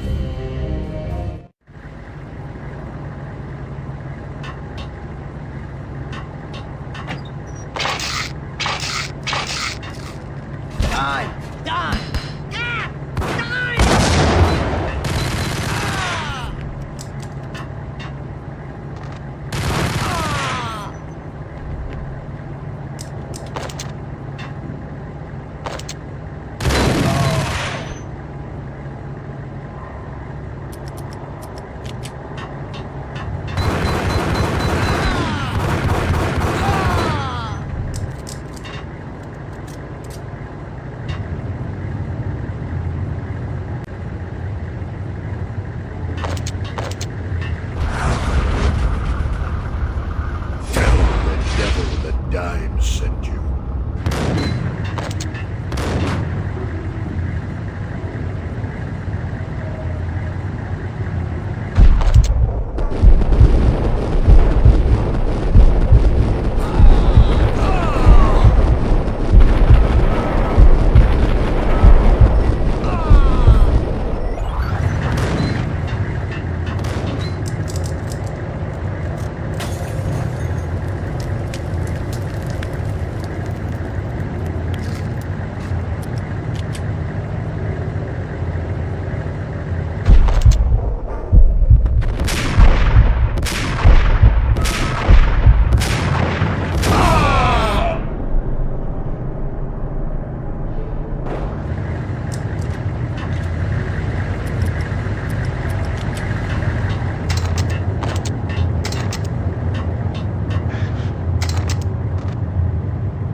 Collect all the guns and ammo you want. Meet me on the bridge afterwards.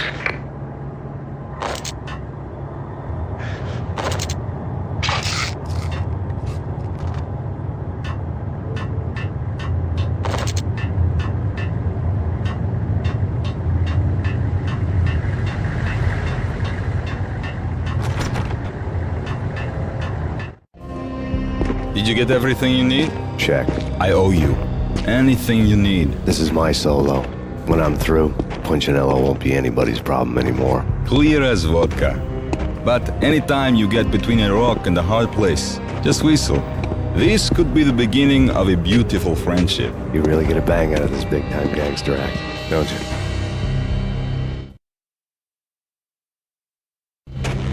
Even with all this firepower, I figured I couldn't get to Punchinello at his manor. I could only hope that he wouldn't pass a chance to hear me beg to see he's won.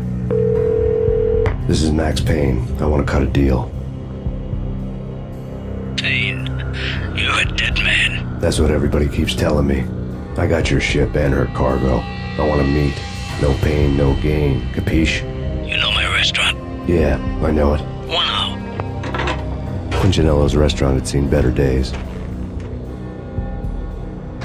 Snow was falling like ashes from post-apocalyptic skies, but that was outside. Things would soon get hot in the Don's restaurant. I knew it was a long shot, Angelo Punchinello actually showing up, but there was no crime in hoping.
Burning to get me. The feeling was mutual. He was trying to put out my flames with gasoline.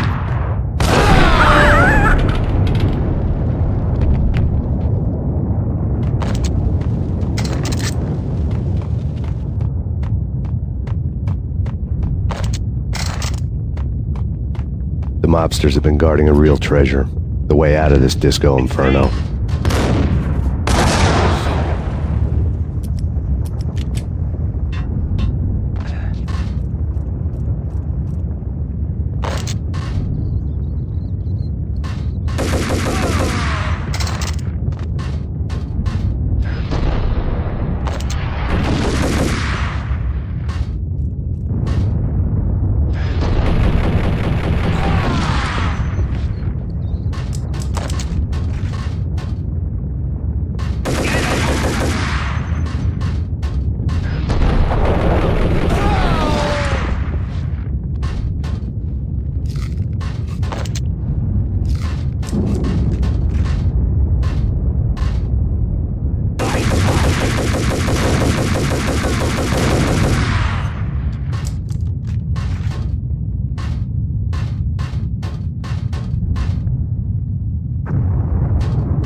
Vlad had seen my smoke signals. The Mercedes was revving to go, almost drowning out the banshee wail of the sirens.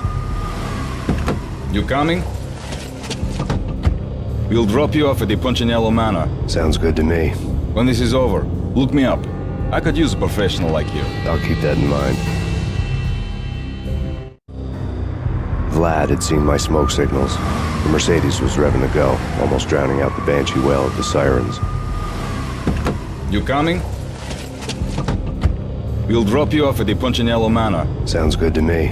When this is over, look me up. I could use a professional like you. I'll keep that in mind.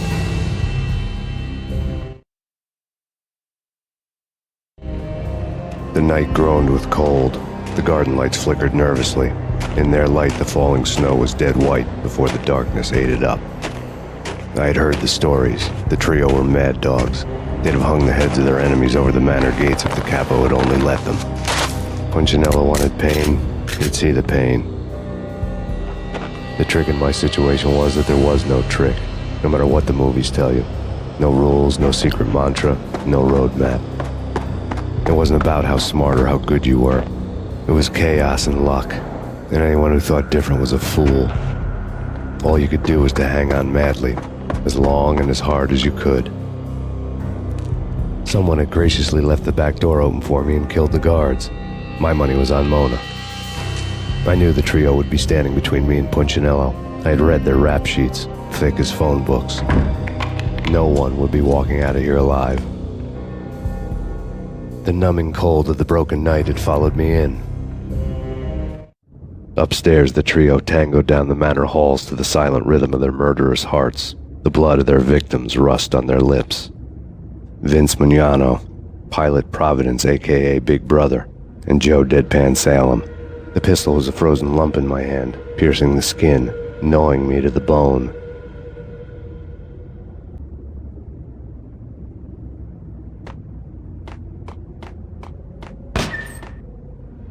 In death, the thug had been promoted.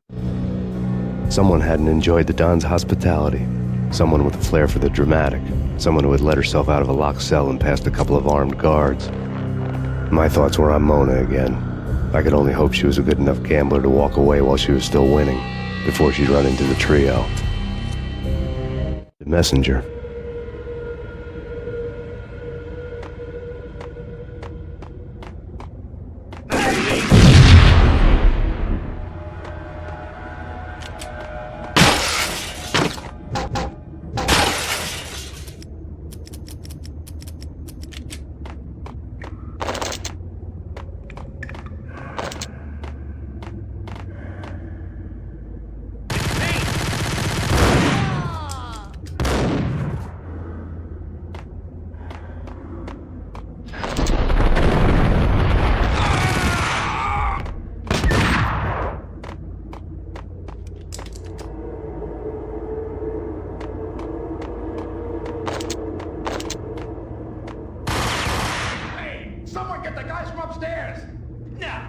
No one's going anyplace. Too late for that. He walks in, we leave. Benny and Joe and Pop getting ready for this.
It didn't take me long to run into the trio.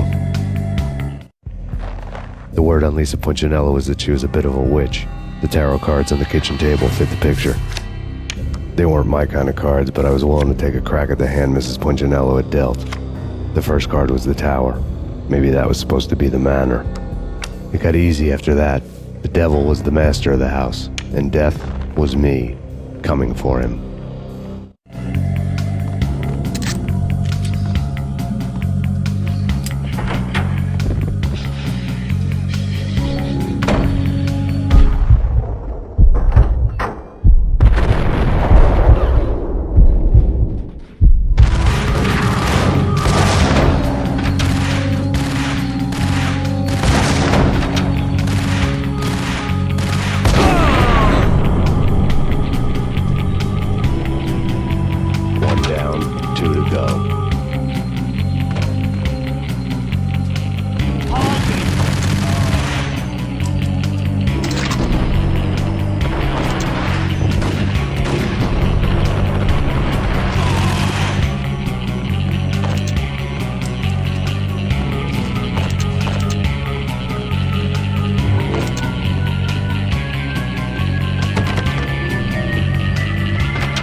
No stopping him!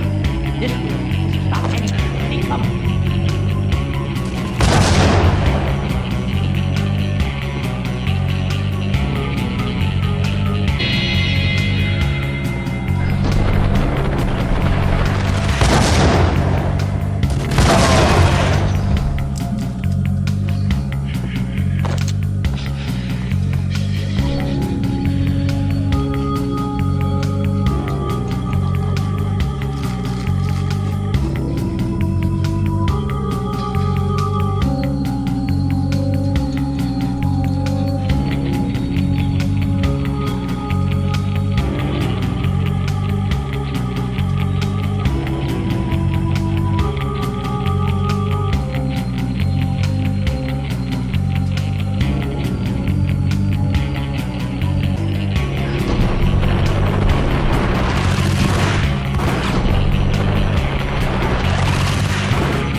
It was too late for her. You're a real angel, Max. I couldn't tell whether it was Mona or her sister. The body was a mess. The sick bastard had really gotten a kick out of it.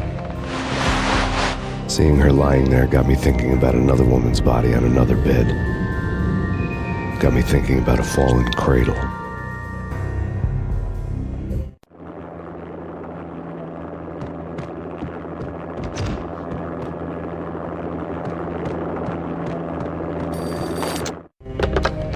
Max Payne. Talk to me. Alfred Woden. You've got company. An armed helicopter just landed on the manor grounds. You must hurry. The more the merrier.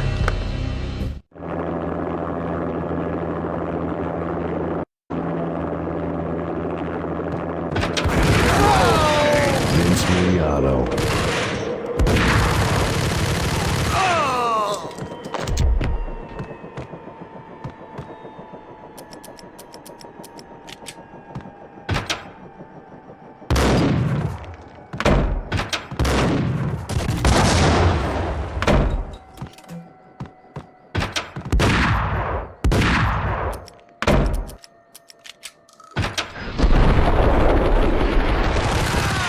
Punchinello's trio was done for.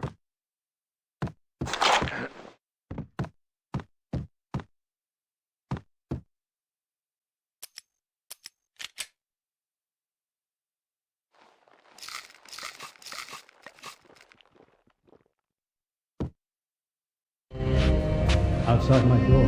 Hurry. He's coming for me. You gotta hurry. Please. I could hear Punchinello on the phone begging for help. He should have been saying his goodbyes.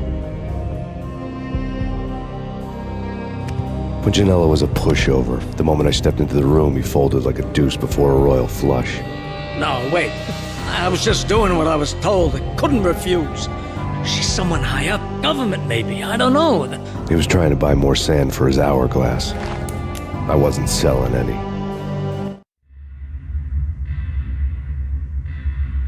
No, I told him nothing.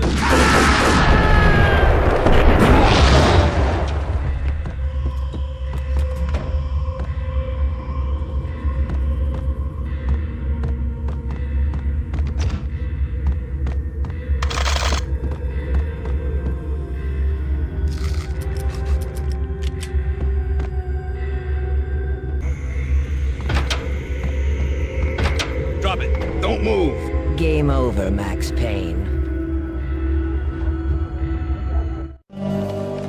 I could tell when I was outgunned. It was time to take another beating. The mystery witch was a real barracuda. Trouble on dagger heels, a smoking assault rifle in her hand, and an army of killer suits behind her. How sweet. I get to kill two birds with one stone. Sooner or later, it was going to catch up with you. Mr. Payne, it's time to show you the benefits of my brew. Be a good boy now. You'd find that Lady Luck was really a hooker. You were fresh out of cash.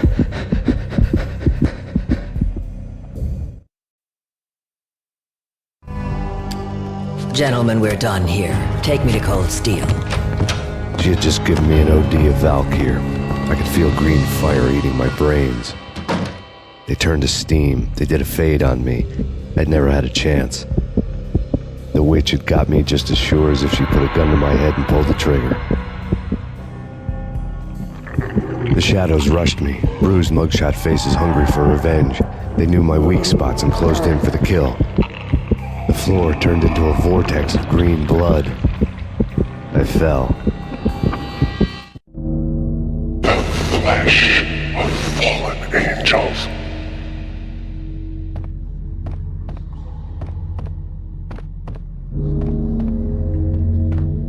Who's there? Max? Max, is that you? Max? Where are you, Max? Please. No, please, Max, no. I'm sorry. Please don't, Max, no. Please. Max? Where are you, Max? Please. The letter was staring at me. There was something disturbingly familiar about the letter before me. The handwriting was all pretty curves. You're in a graphic novel. The truth split my skull open, a glaring green light washing the lies away. All of my past was just fragmented still shots, words hanging in the air like balloons. I was in a graphic novel. Funny as hell. It was the most horrible thing I could think of.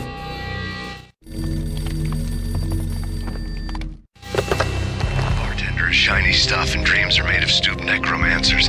He sings like a banana wrist, having strayed too close to the constellations on their shaved skulls. There was a bad line in the prank call. Someone spouting insane babble. I couldn't make sense of it. But I had an overwhelming sense of deja vu. The caller's voice sounded oddly familiar.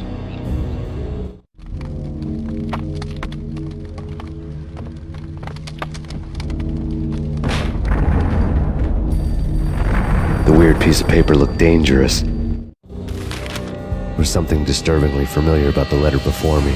The handwriting was all pretty curves. You're in a computer game, Max.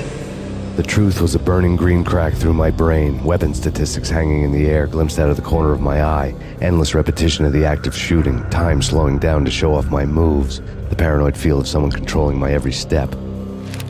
I was in a computer game. Funny as hell, it was the most horrible thing I could think of.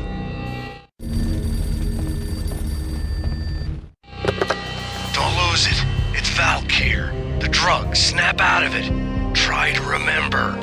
It was a bad line in a prank call. Someone spouting insane babble. I couldn't make sense of it.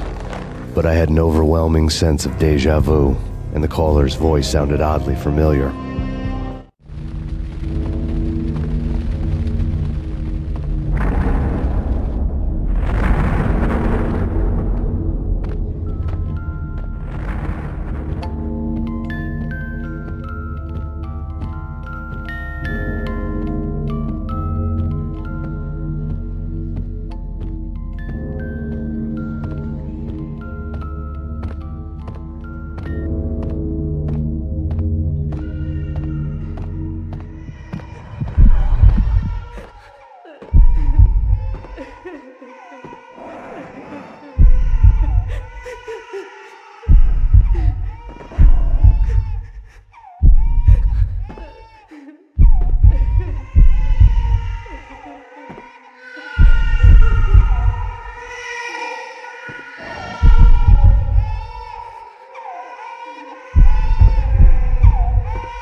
Max, something happened at the office today.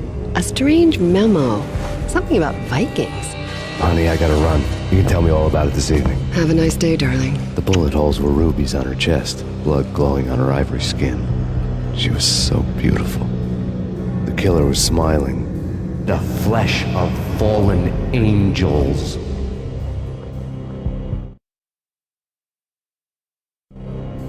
Slowly, the green nightmare faded, leaving dark stains on my soul that would never come off. I felt like flatlining. I was all shook up.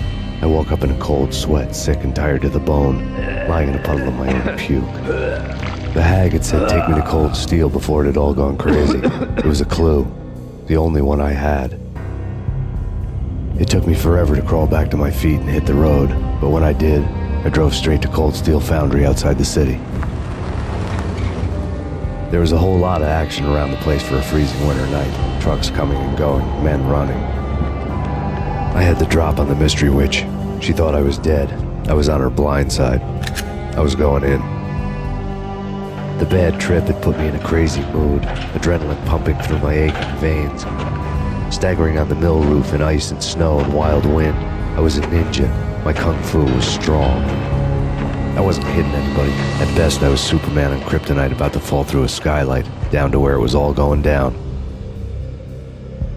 A half-abandoned industrial area in the middle of nowhere. The factory was a perfect front for any number of illegal activities.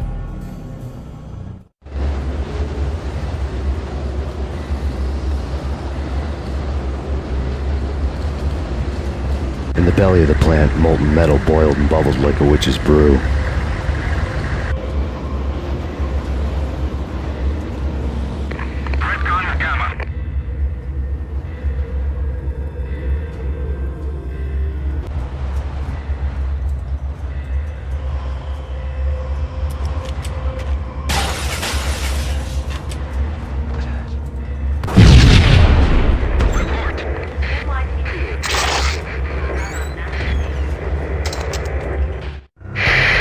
Life-threatening weather conditions.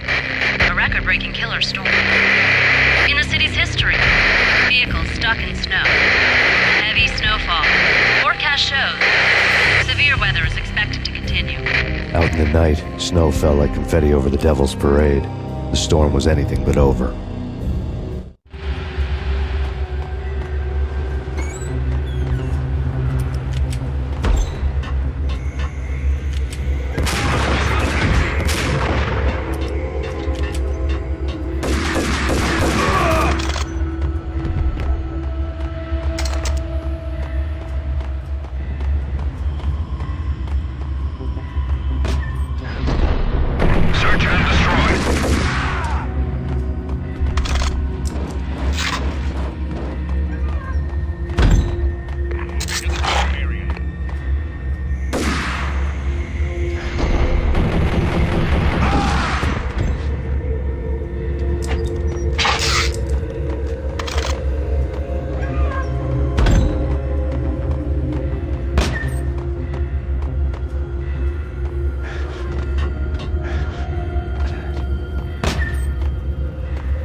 Can you believe it? I bet they sleep with their rifles. I bet they've given them names. I guess. So, you don't have a name for your gun? Hello? Hell no. You do? Well, yeah, kind of. Hey, let's hear it. Well, I call it Dick Justice. I rest my case. In pursuit of the intruder.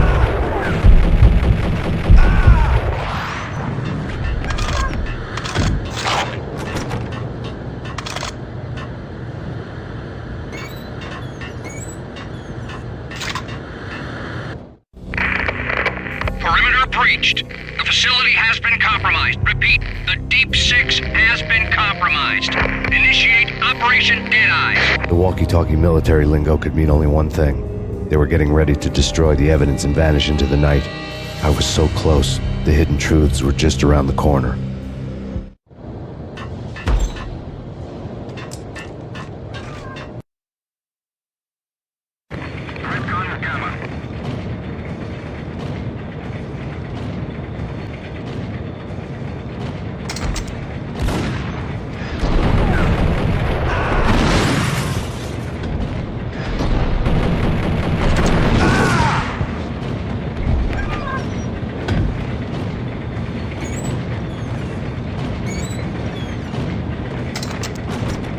The folder on the table told a grim tale.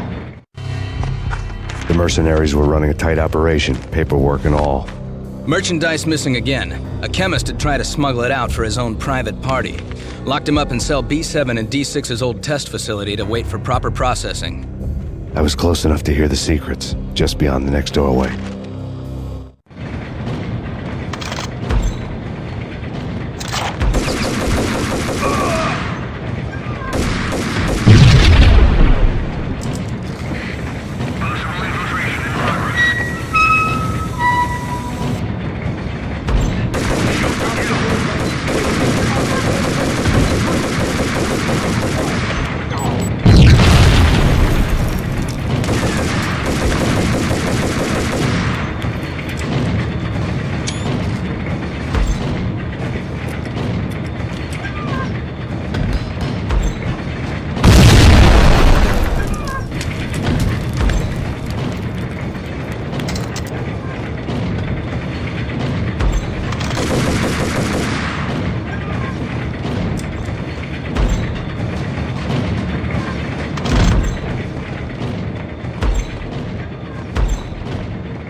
monitor showed me the way.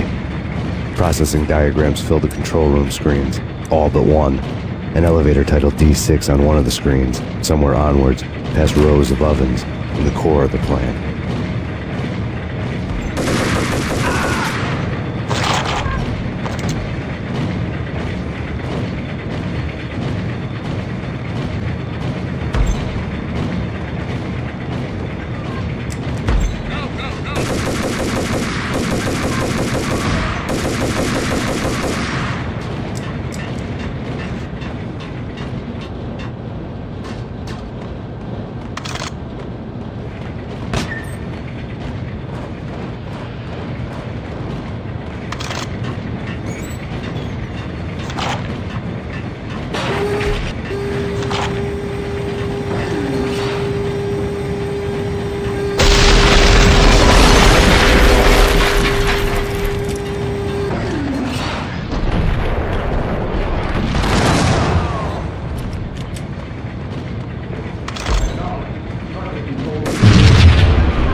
I had taken on the role of the mythic detective, Bogart as Marlowe, or as Sam Spade going after the Maltese Falcon to unravel all the mysteries.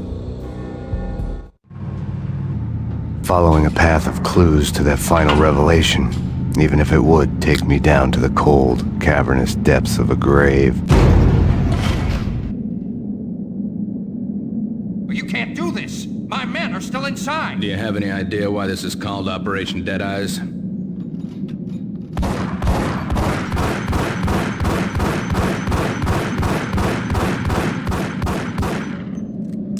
I think he's dead already. Let's do it.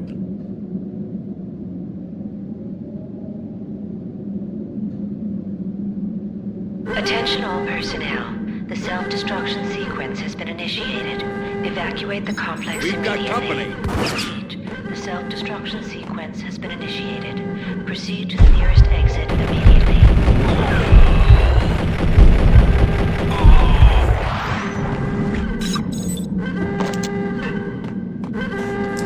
I had seen the logo on the floor before. There was an old army bunker under the steel mill. I knew the military plaque on the floor. I had seen 1,000 variations of the insignia on crumbling brick walls everywhere in the city. The sword replaced by a syringe.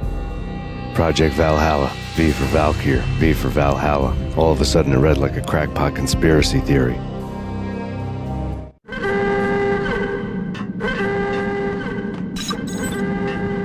Abort! Abort! The self-destruction sequence has been initiated! Get the hell out of here! The place is gonna blow! Blow!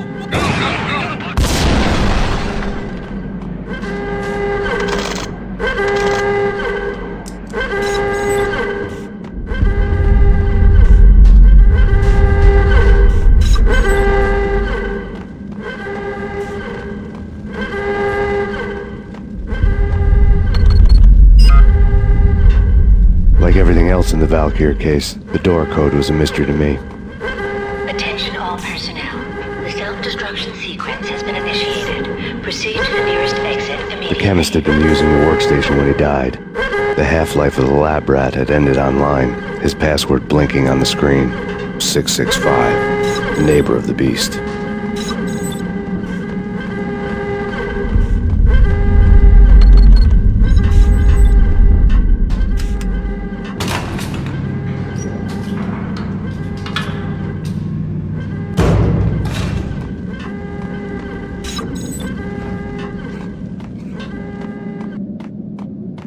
Hey! In here!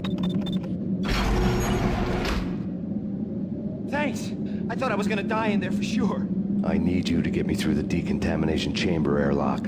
You're crazy! No way! The place is blowing up, for Christ's sakes! Either that or back to the cell. Your choice. Okay, I'll do it. I'll do it.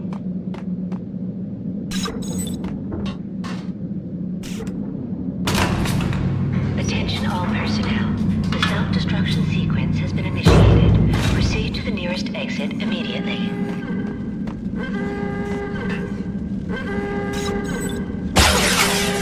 We're dead! We're dead!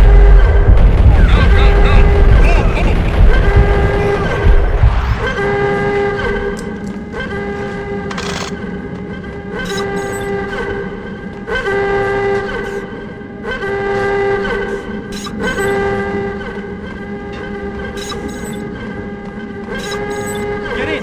I'll punch you through! After this, you can go. You're a free man. Bad. Decontamination code.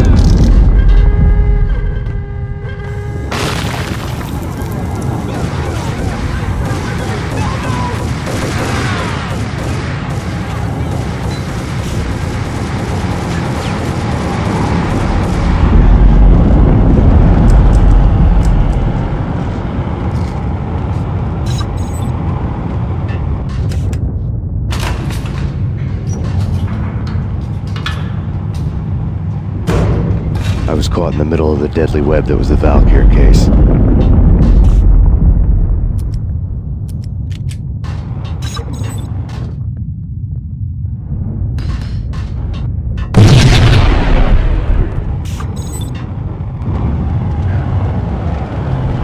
One of the lab terminals had the project logo on the screen. Top secret. Project Valhalla. U.S. Army. Yggdrasil Network. Valhalla, the otherworldly place in Norse mythology where the bravest heroes spent their afterlife feasting and fighting forever, their wounds miraculously healed night after night. Valkyr, the maidens who chose the most courageous Viking warriors and carried them to Valhalla.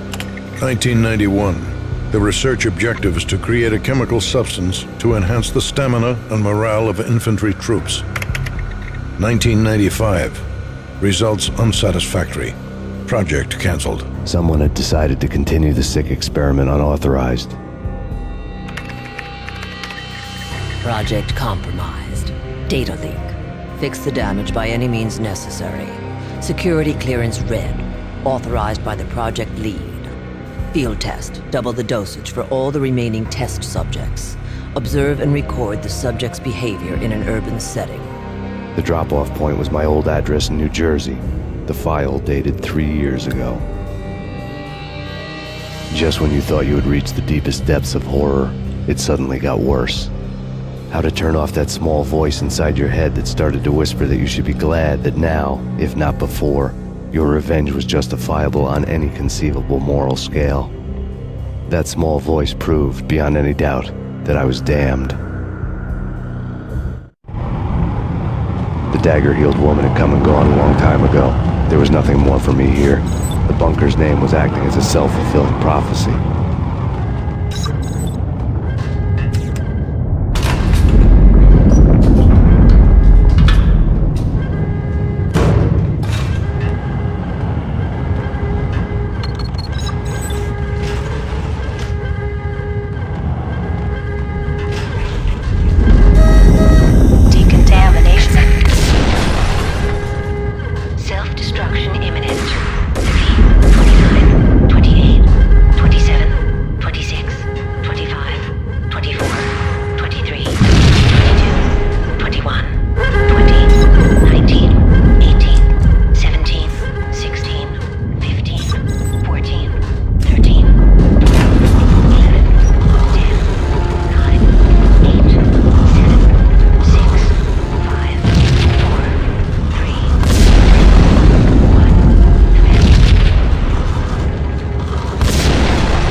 Together a jigsaw, and the final picture is you finishing that same puzzle. A mad, green-eyed killer standing behind you. An urban legend come true. The Project Valhalla test subjects had been the mad junkies who had murdered my loved ones. The rest was simple body count math. It all pointed to her. Ms. Valkyr. The factory went up in a fiery inferno behind me. All my leads were dead, turned to smoke and dust. I had lost my way. I hadn't slept in a million years.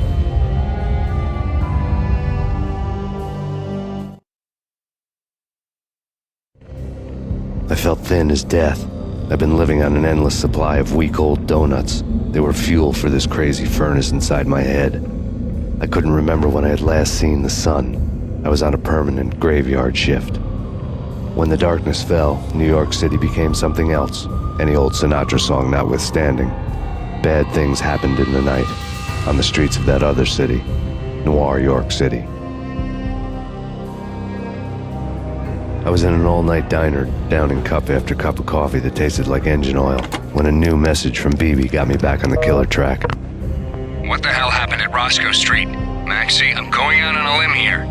We need to talk this through, come up with a plan. 2:30 a.m., the Choir Communications Garage. The more I thought about Alex's murder and the frame-up, the more it felt like an inside job. I should have seen it coming. BB had sold me out, and now he wanted to finish what he'd started. The garage was dead. BB showed up in his tailor-made suit, gold watch, and cufflinks to match, all way beyond a cop's pay. Maxie. Oozing suave charm, he was guilty as hell. What the hell does BB stand for anyway? Backstabbing bastard? Come on, don't be like that. Have a cigar. I don't smoke. Maxie, you have no idea how big this is. It's huge. You have no idea. I think I do. You're a bribe-taking bent cop who sold out his partner. Those mobsters in the subway were a dead giveaway. Hard to miss. Bet it was exactly like this with Alex. Up close and personal. You can't win this one, Max. No, but I can make damn sure none of you do either. BB turned out to be another cardboard cutout bad guy.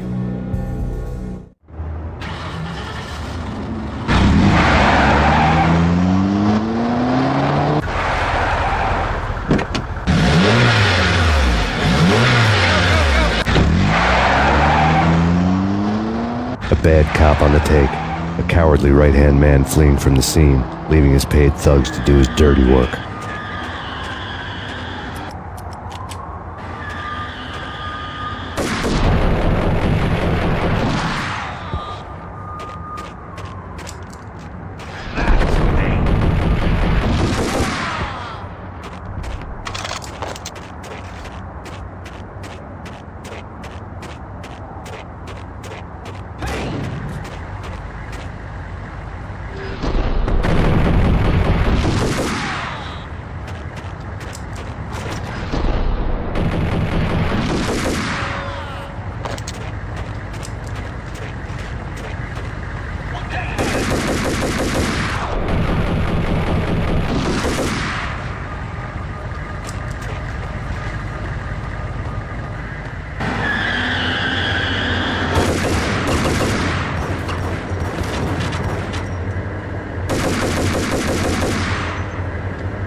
of a fire at the Punchinello Manor in Westchester. The manor is the home of Angelo Punchinello, the alleged head of the Punchinello crime family. The police are now saying, contrary to their earlier statements, that Max Payne is still alive and at large. He continues his vendetta against the Mafia, of which this last act of arson is attributed to. I had no recollection of setting any fires, but I did remember the flames.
A payphone started to ring.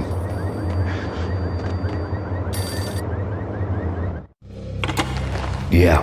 Max Payne? Whatever does it for you. This is Alfred Woden. I can give you the name of your enemy. Come to the Asgard building presently. We are expecting you.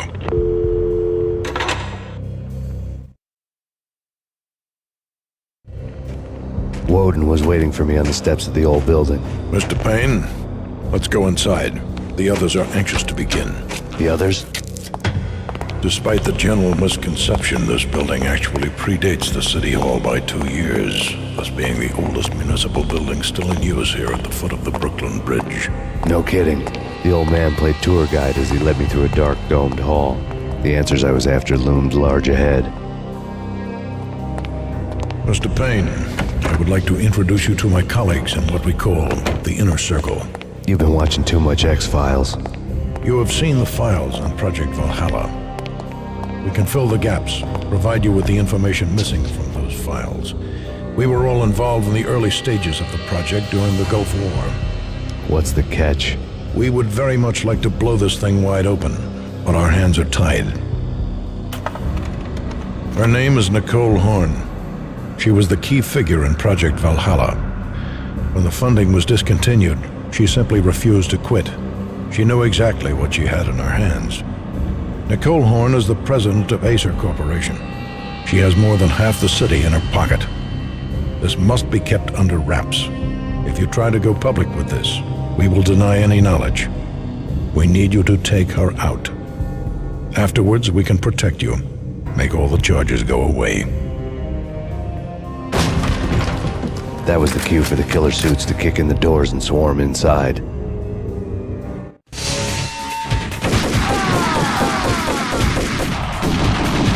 It was an impressive floor show, but I decided to leave early anyway. It was only a one-story fall. Lucky me.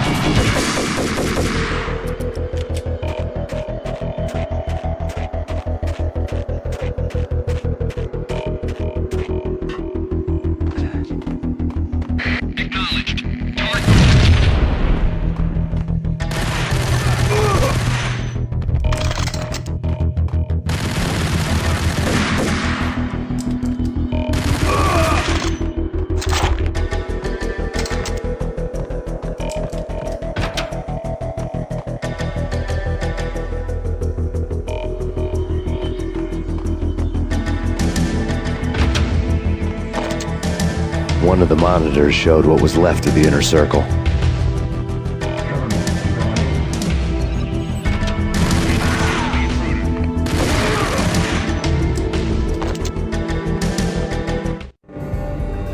On screen, the so-called corpse of Alfred Woden stood up, miraculously waking from his dirt nap, looking smug among his dead pals. In the land of the blind, the one-eyed man is king.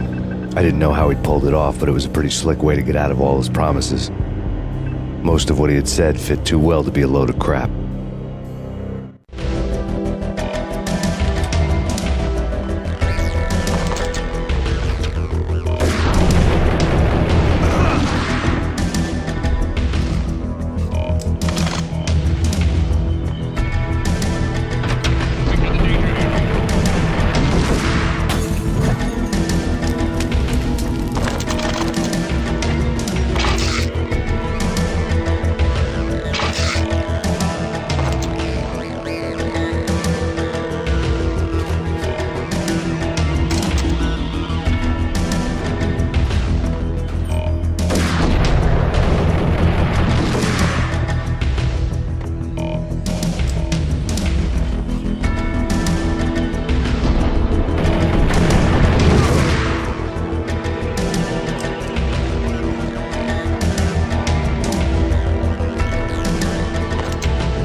your answer to those saying that he is actually providing a service long overdue to the city?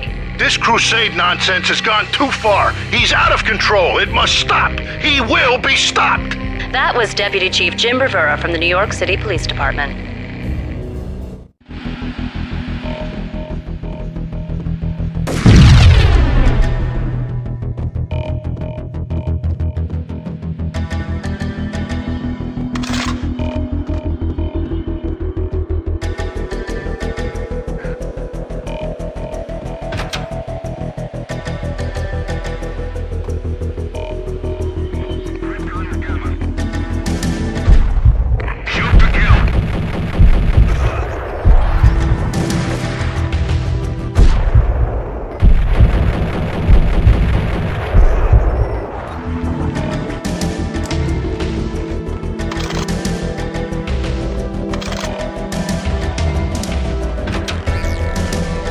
Videotape lay on the desk.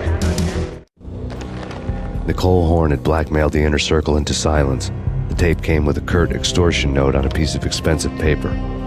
I remembered Candy Dawn taping her clients in action on the side, selling the tapes to the highest bidder. I was sure that kinky sex was nowhere near Alfred Woden's worst sin. But I had a feeling that when this was over, any collateral would come in handy.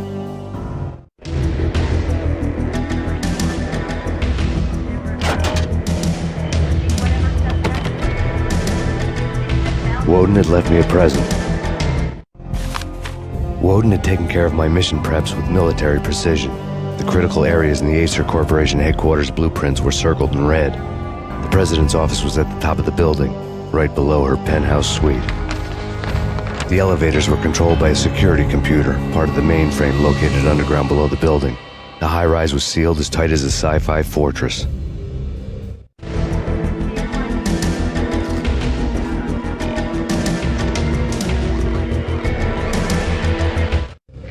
Nothing seems to stop Acer Corporation's phenomenal victory march. Incredibly, the stocks are still rocketing. Worried experts already see a danger in the company's success. Some have gone as far as to say that Acer Corporation is about to become an even bigger monopoly than Microsoft ever was.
Best movie ending ever? Gotta be Butch Cassidy and the Sundance Kid. A hero's end, going out with guns blazing. Never heard of it.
I had dreamed of revenge. Those dreams were always nightmares, of coming close and then failing. Now I was close. I had a name to guide me, Nicole Horn. I had nothing to lose.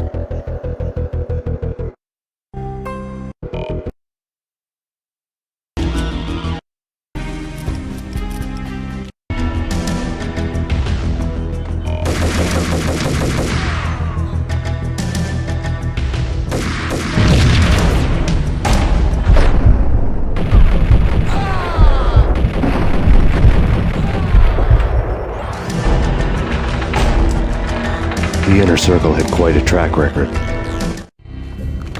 Project Valhalla had not been the only thing the Inner Circle had been involved in. There were rows of cabinets full of files.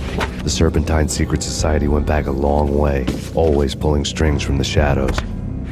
I couldn't say I was sorry. Woden's move in some Byzantine power game had cut the Circle's membership roster to 1. The old man wanted me on cleanup duty. It was my mess, too.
astronomical. And best of all, you get to kill any scumbag found him.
Mine wasn't the most original approach to the problem.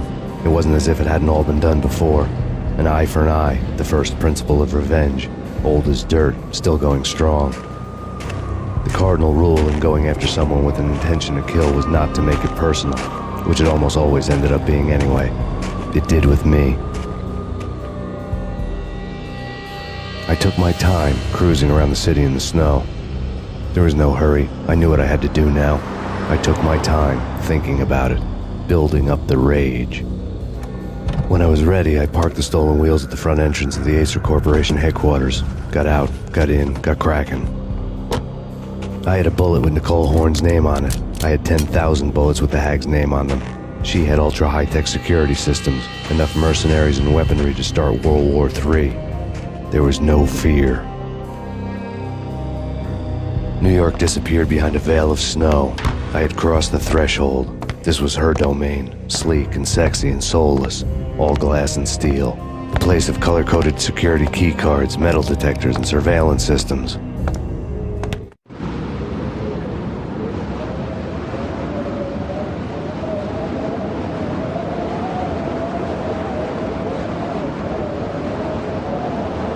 Colder than a walk-in fridge. Cold as a gun.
Max, we gotta stop meeting like this.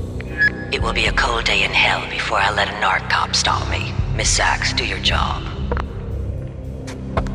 Relax, Max. You're a nice guy. I don't kill nice guys. You're not bad yourself. It was different when Horn wanted Punchinello dead, to cut her ties to the Mafia. He deserved to die. The same goes with her. She's the bad guy here. Her sister was whispering to her in my favor. I knew the appetites of ghosts intimately. They hungered for revenge.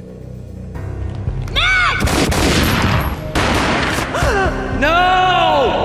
A gunshot boomed and she fell down in slow motion. She was a nice girl, not really a stone-cold killer. And now she was stone-cold dead. Like religious fanatics or loyal samurai, Horn's private army was coming at me. Send me back up.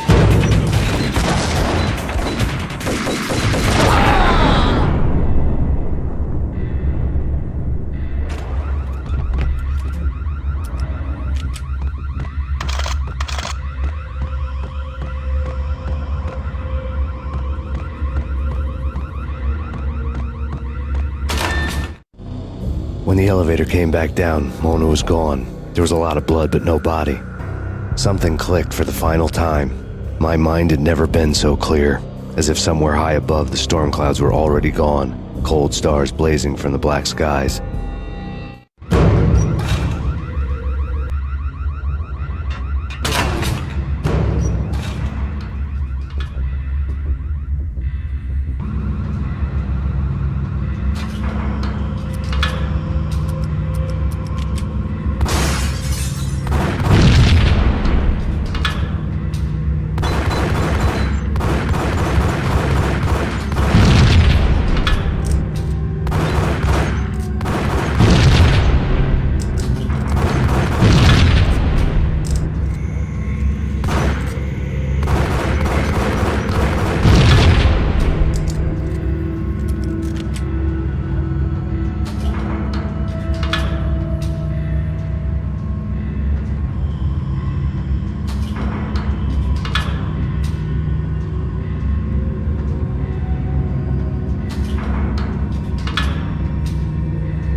Movies, and I'm talking about the coolest of the cool.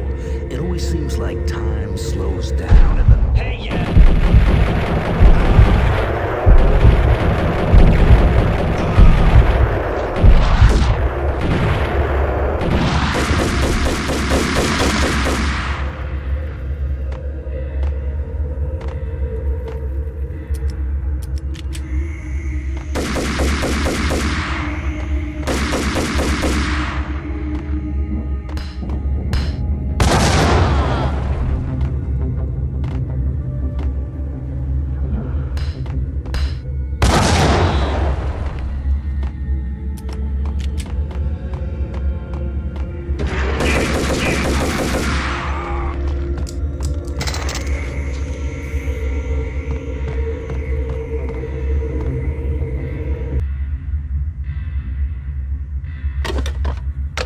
I had elevator access to the mainframe. From there, I'd be able to override the security locks and get to her office.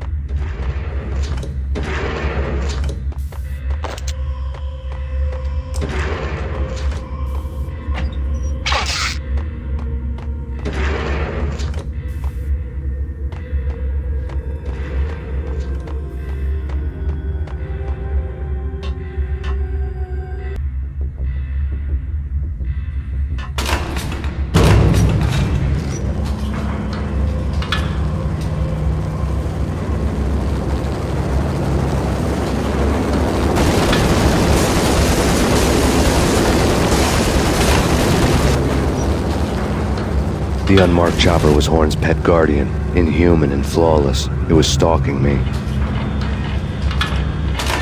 Stereotype. I'm not a cold-blooded killer.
All bets were off.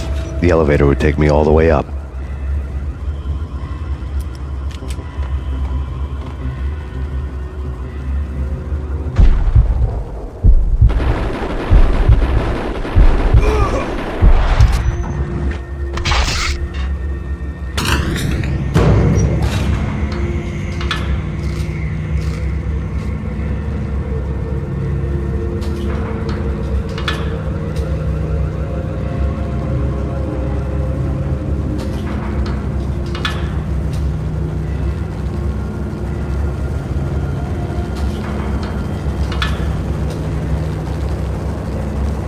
Seen from this height, the night seemed to stretch on to eternity. A hint of desperation had crept into the snowstorm, as if it was trying to get it all out before the end.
Horn's personal computer was on.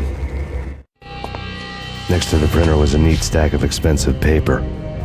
Hacking through Horn's computer would have unearthed files of criminal plans, strategies for world domination, spy helicopter reports, illegal wiretap recordings, internet porno, all of the above. Take your pick. I really didn't care anymore. I had seen too much of it already.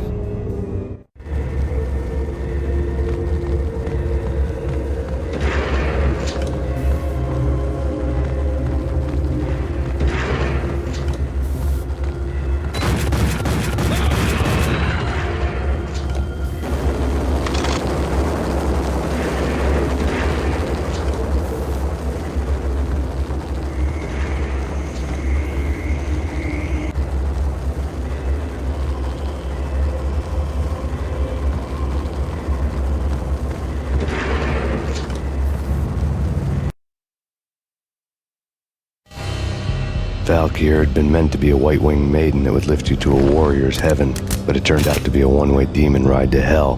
The devil was in the drug. I knew. I had met him.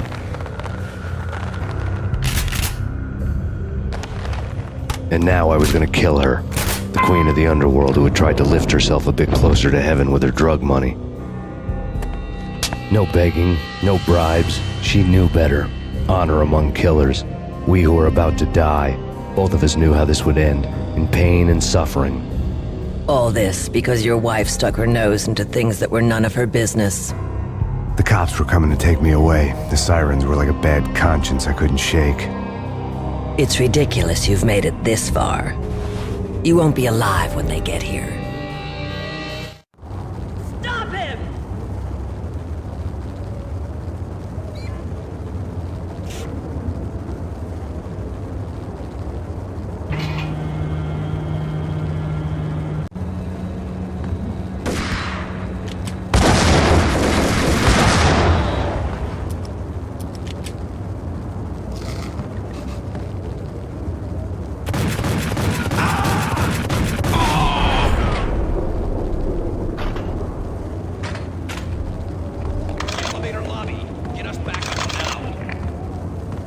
Max Payne, this is futile.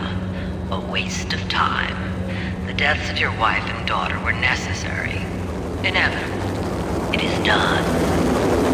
You cannot bring them back. Nothing you do will make it any better.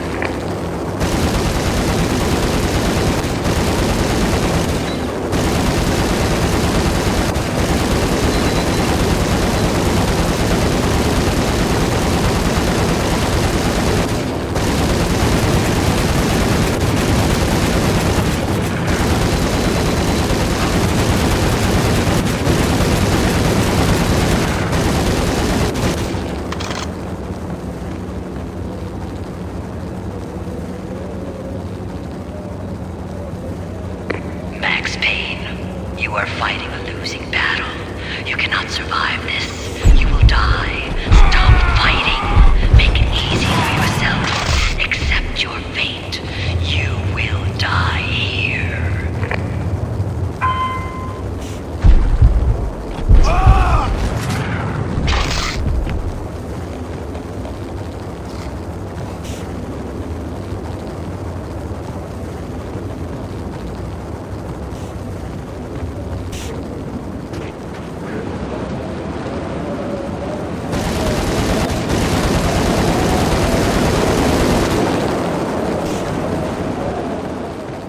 Max Payne, face it. You are up against an unbeatable force. You have already lost. You have lost. Only death will set you free from your pain. Accept it. Surrender. Give up. We have him in the North Lounge. Send us assistance.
He's in the East Lounge!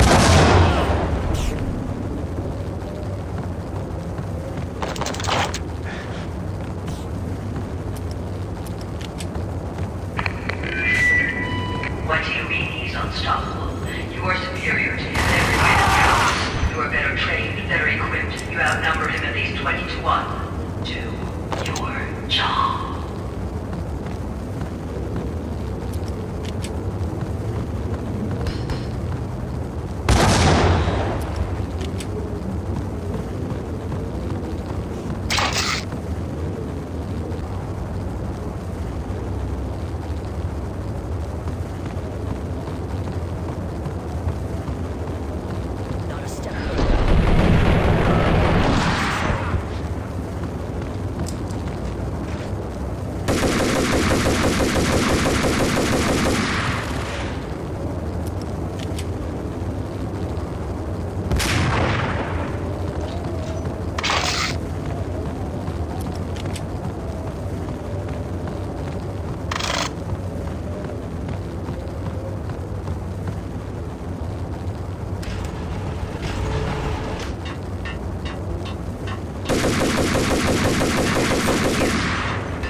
As soon as the wind dies down. Don't like the look of that mast.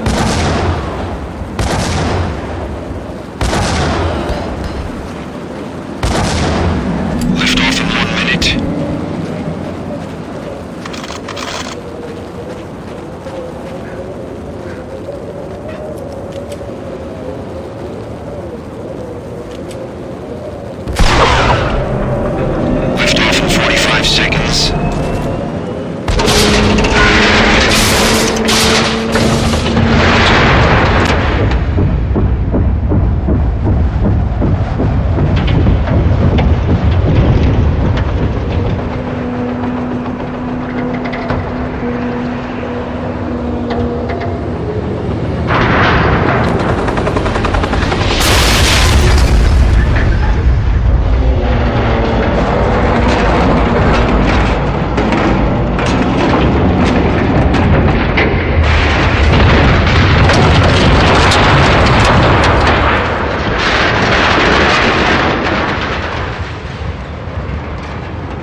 They were all dead. The final gunshot was an exclamation mark to everything that had led to this point.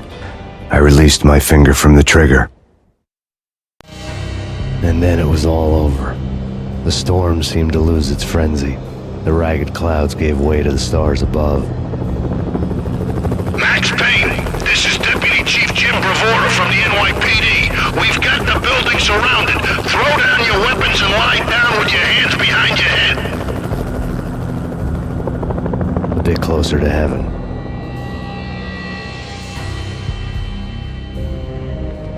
The cops' voices were distant and muted. Freeze! NYPD! Hold it right there! My ghosts released me from their haunting. Down below, New York City glittered like diamonds on black velvet. You gave us one hell of a ride. Take him down to Central Booking. You heard the man. Woden was there in the crowd, standing by the sidelines. It wouldn't be over till the man with the patch would say so. He'd say the right words.